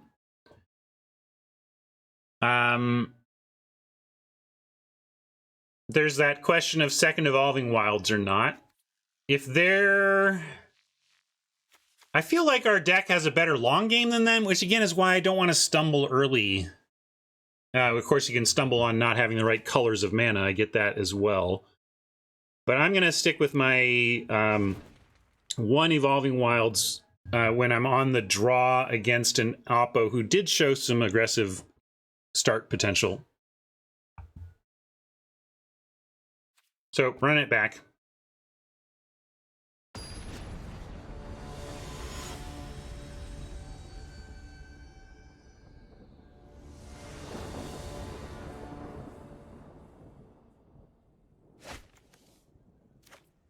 No choices here. And this is an easy keep. We're going to ditch probably just the dig up. Unless we want to specifically get... I guess with this deck, we actually want double black. So we'll ditch a forest and keep the dig up and go find a swamp.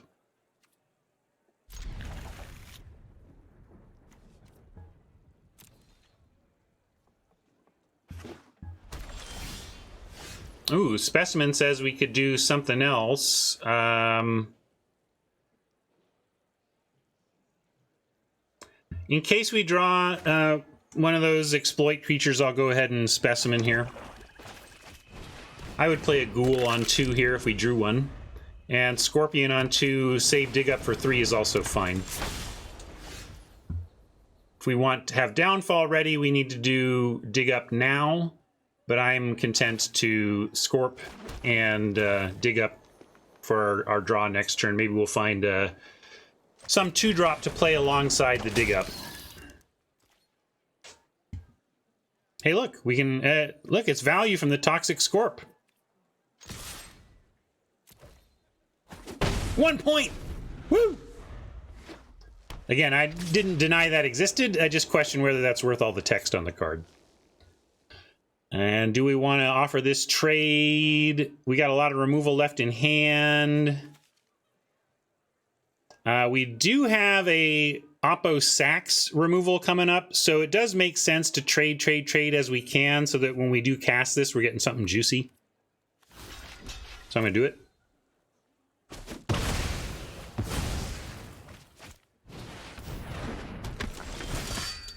All right, we did get the dig up into 2-drop, but only if we do not get the second swamp. And with 3 double black cards, we can't afford to do the dig up for forest play. We got to do the dig up for swamp play.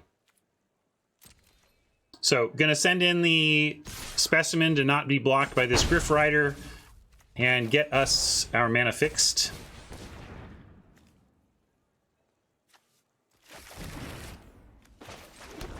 And unfortunately, not drop this Disciple.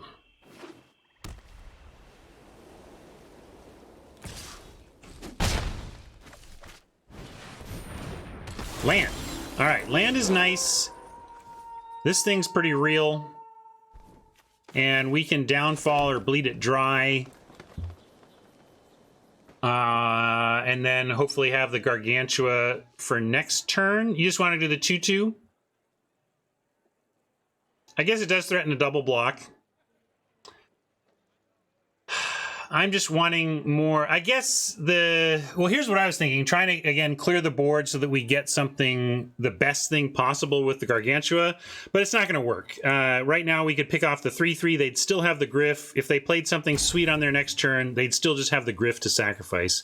So talking that through, I agree with Mike. We're going to play the Disciple and threaten a double block here, rather than try to use removal to somehow get a better Gargantua when they simply have the creature density to make that not work already. I don't mind. Normally, double block into open mana is quite risky, but we're not really risking the Specimen. This is going to come back for us, and the Disciple doesn't really do much in our deck besides be a Grizzly Bear anyway. So if we get any of this value, fantastic. And if the value is they use a card from hand and not let this happen, that's great too.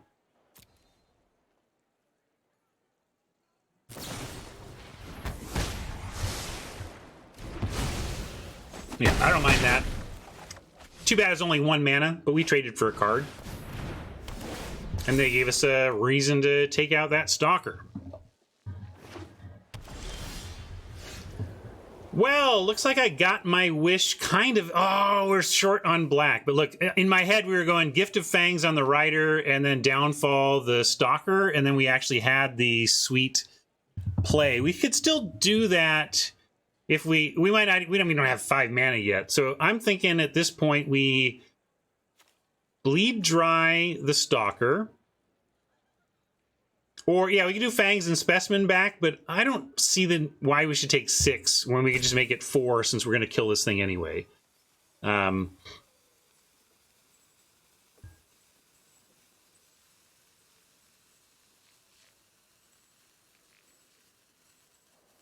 Yeah, are you worried about this thing getting out of range of Fangs? Is that it? It's 4 versus 3, but that's something. I guess we can block. Yeah, it comes into tapped, though. All right, I'm also running out of time. So I better get going.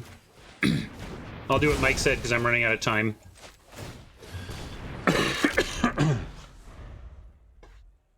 Yeah, it's true. Mike points out, if they do nothing, we could even follow with land exploit. All right, so now this is an interesting spot.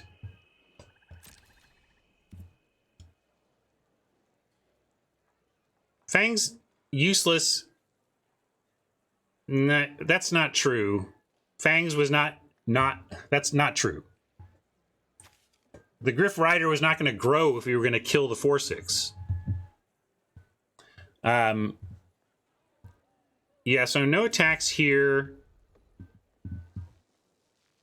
And let's keep it. Let's just do it now and keep it from flipping. We can. Yeah, and I'll do this so that we keep up Downfall as a cheaper spell.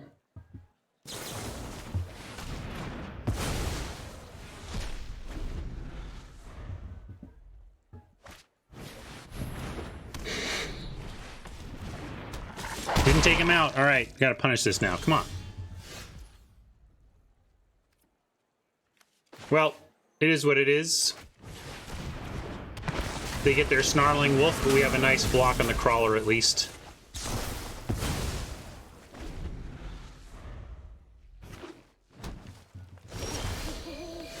All right. And with the power of our spells in hand, I'm going to swing in. They're looking to get back the other way. I like Blossom and Specimen over holding up removal. 2 blockers seems plenty good here at 8 life.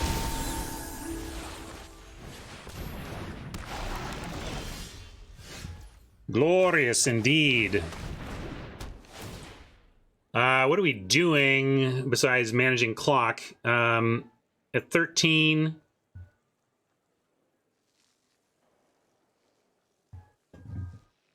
We could just draw. Yeah, draw makes some sense. We can still send the Gargantua. Then if they block, they need to double block to trade.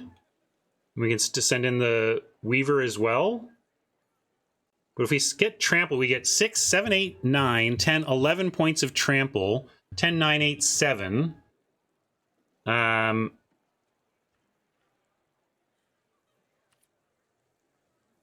I think it's either draw or gain life. I wouldn't mind a little bit of life cushion, but we have enough of... Yeah, let's just draw.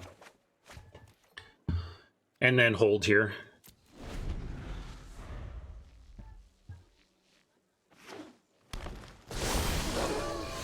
Now they've flipped our werewolf as well. We have lots of action. Now let's go for the plus team and downfall their double block. turn it into a 2-for-1 and maybe just win off the trample. I don't even know. Math is for blockers.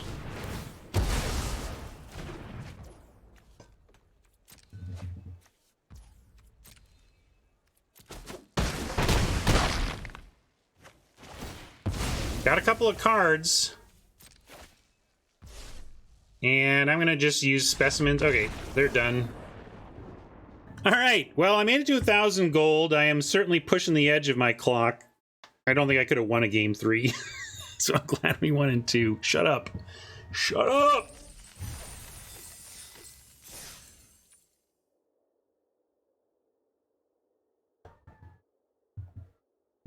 It adds a little extra tension to the day, don't you think? Well, you know, gives me 2 opponents instead of 1.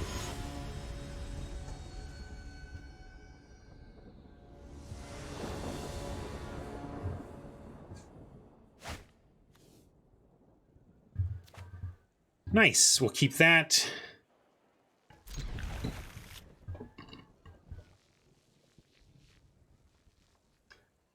Chat's like a frenemy. It depends on what's being said, I suppose.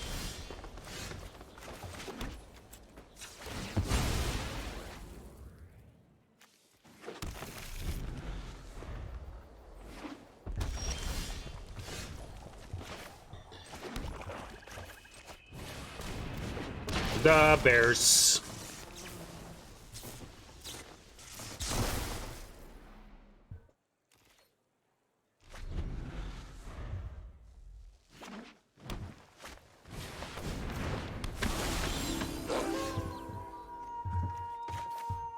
All right. No attacks here. Unless we Gift of Fangs it after. That doesn't seem worth it. We can Courier Bat for no value beyond the value of a Windrake. But with the... Oh, this isn't our rare. Never mind.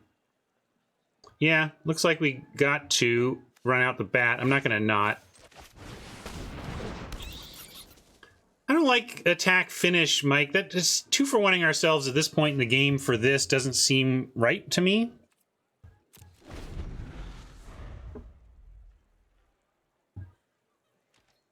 Because we can at least play this and then maybe find one of our expendable skellies and double block or something.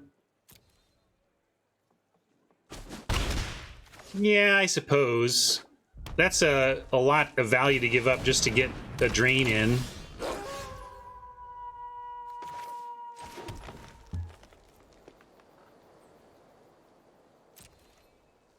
Not blocking with the bat, so I'm going to send it and drop Scavenger for that Mariner.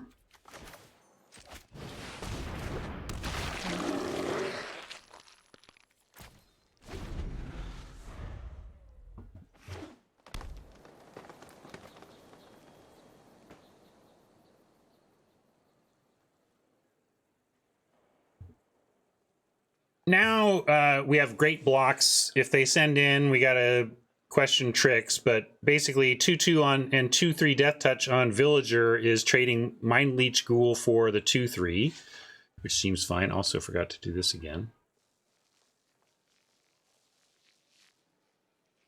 Where is my rap burglar? And they're offering a similar option over here. I'm going to take this. Well, they're attacking. That means they've got tricks. So, like, I mean, I guess these are 1-for-1 attacks. It's possible they're offering a 1-for-1 Villager for Mind Leech Ghoul. It just doesn't seem super realistic. But also clearing their tricks and stuff does this. But yeah, we don't have to get... If they had nothing, it would be correct to Villager and then Mariner. But we can just put the Scavenger on the Mariner and see what they got. Offer the 1-for-1 and then make it for something in hand if they've got something.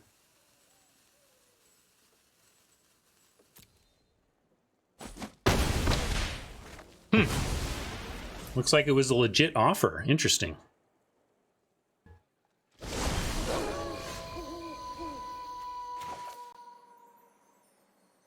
I like going ahead and using a 5/4 to basically throw our ghoul at this and kill it, but I'm going to start with an attack.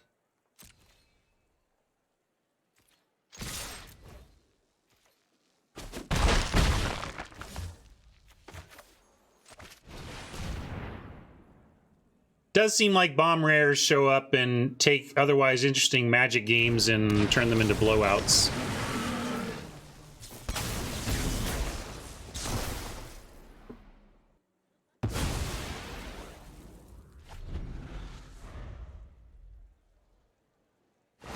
We get our Hunter next. That's cool too. Speaking of, I don't even know what this is, but it's a mythic, so I assume we're dead. What is this? Menace Haste. Whenever this attacks, it deals 2 damage to each of up to 1 target creature in 1 turn. Is it got... Oh, it's got Menace. Okay. That's still a lot of words. What else is it saying?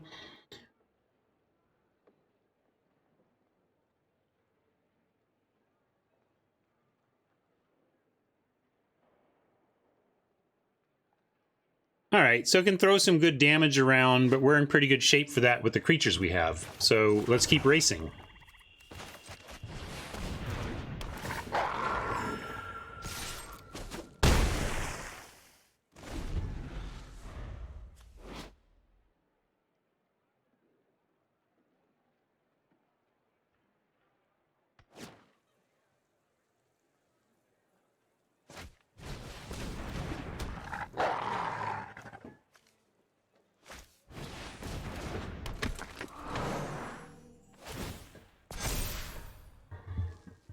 All right, all right, all right.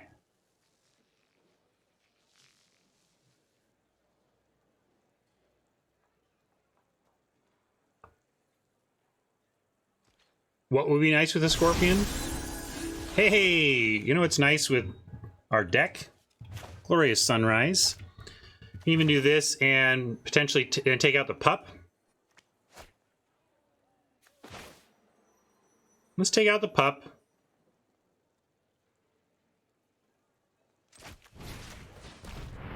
And then go for the trample. I think we kind of have it. Oh, they're pausing. I guess they, what have they got? Huh. Something for 1 mana.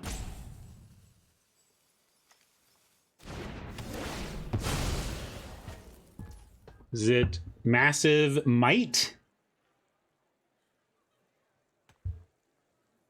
Do we care about that? A 7/7 Trampler, a 6/5 Trampler, they +2/+2, and it's still just a trade with our Gargantua, so we're still doing it.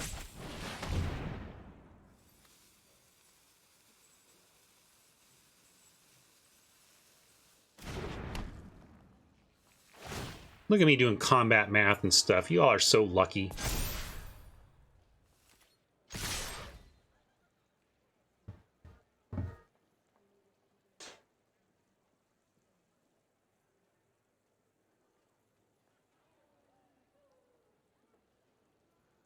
Yeah, certainly we've had Sunrise at its worst still won us a game, and at its best has won us games quickly.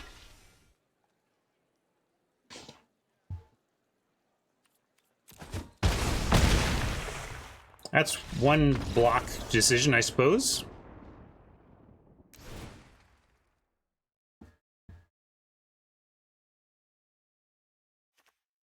Here we are again. Again, not much disturb, or no disturb cards. So, not loving the heirloom over our, you know, whatever. Dig up. Yeah, we are kind of an 18 land deck with a dig up. That's why I don't, it's maybe a reason to play the other Evolving Wilds.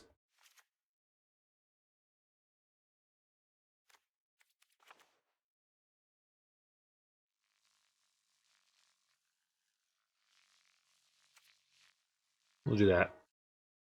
Although this is kind of a run-over-y type of deck, so if we get too early Evolving Wilds, it could cause a stumble that we don't like. But I'm sold that here, though, we should do that instead. All right, I like this. Specimen into Ghoul into Stinger. Have to decide if we want to ghoul the specimen or just save the specimen for the stinger or exploit the whole chain up.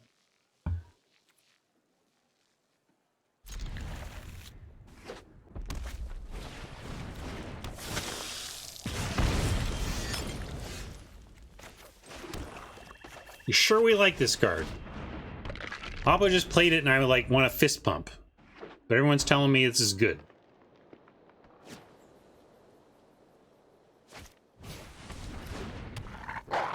Here we are in the 2-0 bracket, though. Oppo playing it, so maybe chat's right. That's an interesting attack. Wow.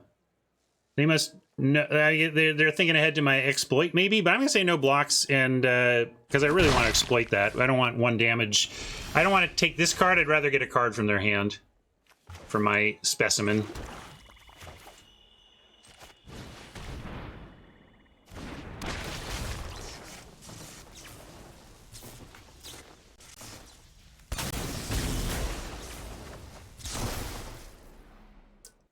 If we get a land next turn, we might consider just bringing the specimens back ahead of the stinger.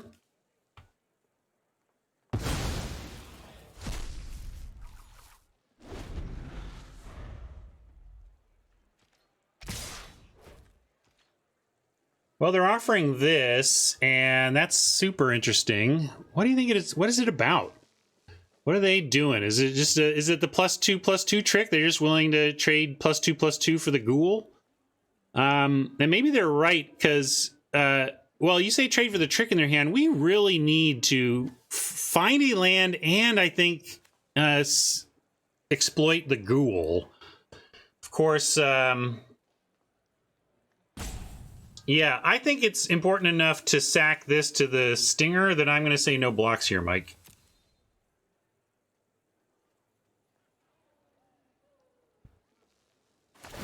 Hey, that's got to be a good sign at least. I mean, they're getting aggro on us, but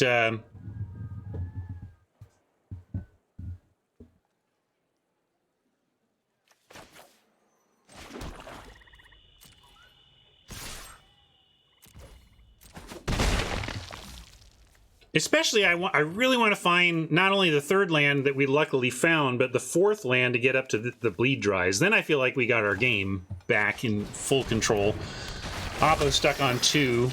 We're going to give him a little help for how a deck stuck on 2 wins a game, but we got to do this.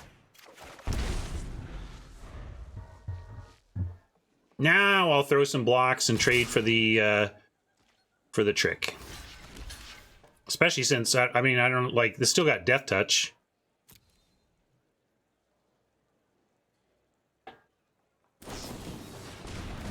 Sure Strike. That's why it survived that. That's cool. That's what we wanted. Slow him down, slow him down, slow him down. And now, Bleed Dry, which we'll hold to see if they want to go for a pump.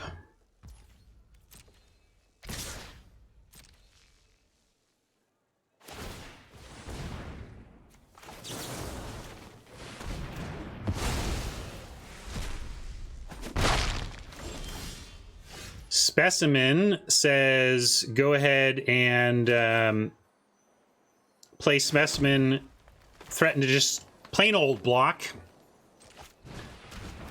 And then I like holding up Bleed Dry and Gargantua next turn, or just Specimen if we don't need to Bleed Dry too.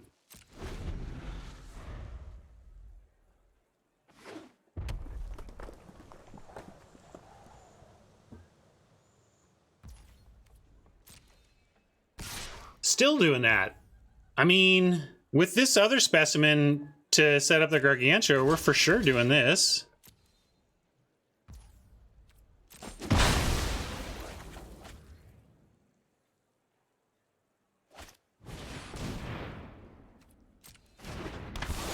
Oh! Did I just click? What?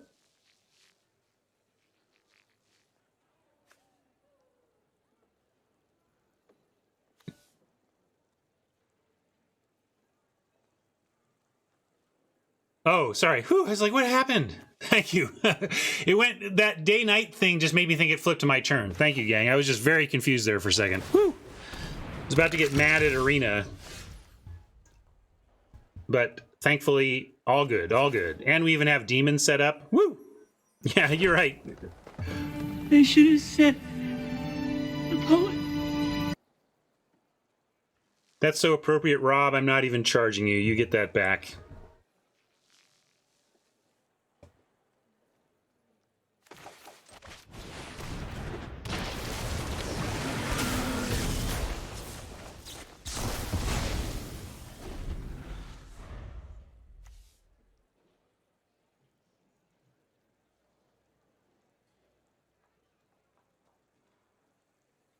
Well, Oppo's still in this.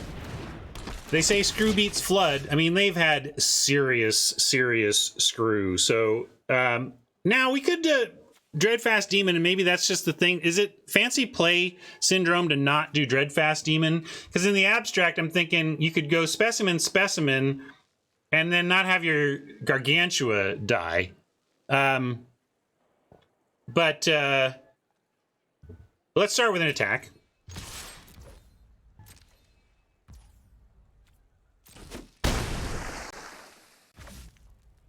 Yeah, I think it's probably too greedy to not play Demon here. It should just end the game. Yeah, fine. Only upgrading a Rot-Tide Gargantua into a Demon instead of a Specimen. But we'll get to these later, right? It's still just upgrading a card into a Demon.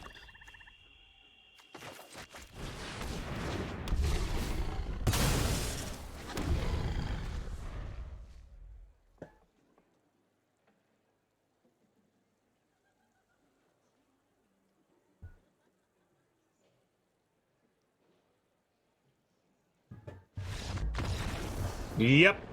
All right, gang. Everything's coming up Millhouse.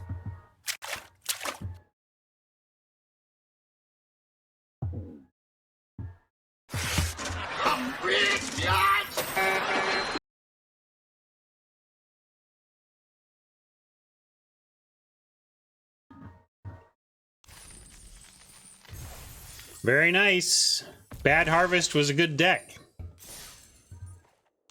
I was playing it pretty rough there at times too, so deck was good enough and draws were good enough to overcome some mistakes here and there, but overall pretty solid. Chat had my back and kept me from a few misplays for sure.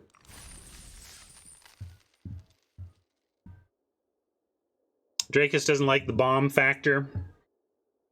Be interesting to actually, like, it's certainly the conventional wisdom on the street that this is a bomb-laden format, etc. But I don't know. So far, I haven't found it to be wildly frustrating. But give me time. I haven't played as much of y'all, so maybe after I'm 15 drafts in, I'll be like too many bombs. Too many bombs. Right. That's the other the follow through on the fancy play syndrome. It would have been to try to set up the specimens. Is that really what you want to do with those demons is get 2 of them. Then they need sweepers. Like the idea that a green-red opponent stuck on 3 land was going to be able to deal with 2 6/6 demons is silly. And if we untap with either one of them, we win. So yeah, it would have been a fancy play syndrome to do anything but play that demon. We did though, and we won. I was not fancy, I just won. Thank you all for your help in navigating that. Thanks for watching, YouTube friends. We'll catch you in the next draft. Claim this prize here. Woohoo! Nice start to the week. Nice start to my efforts at 3-0, or I mean at best of 3. Or as Mike says, for me, best of 2. Got to beat him in 2. You know, just to raise the difficulty level a little bit. And got paid. Yep. Feels very nice to see those big numbers up there, and someday I'll be a millionaire on Arena. That's the goal. All right. Bye, YouTube friends.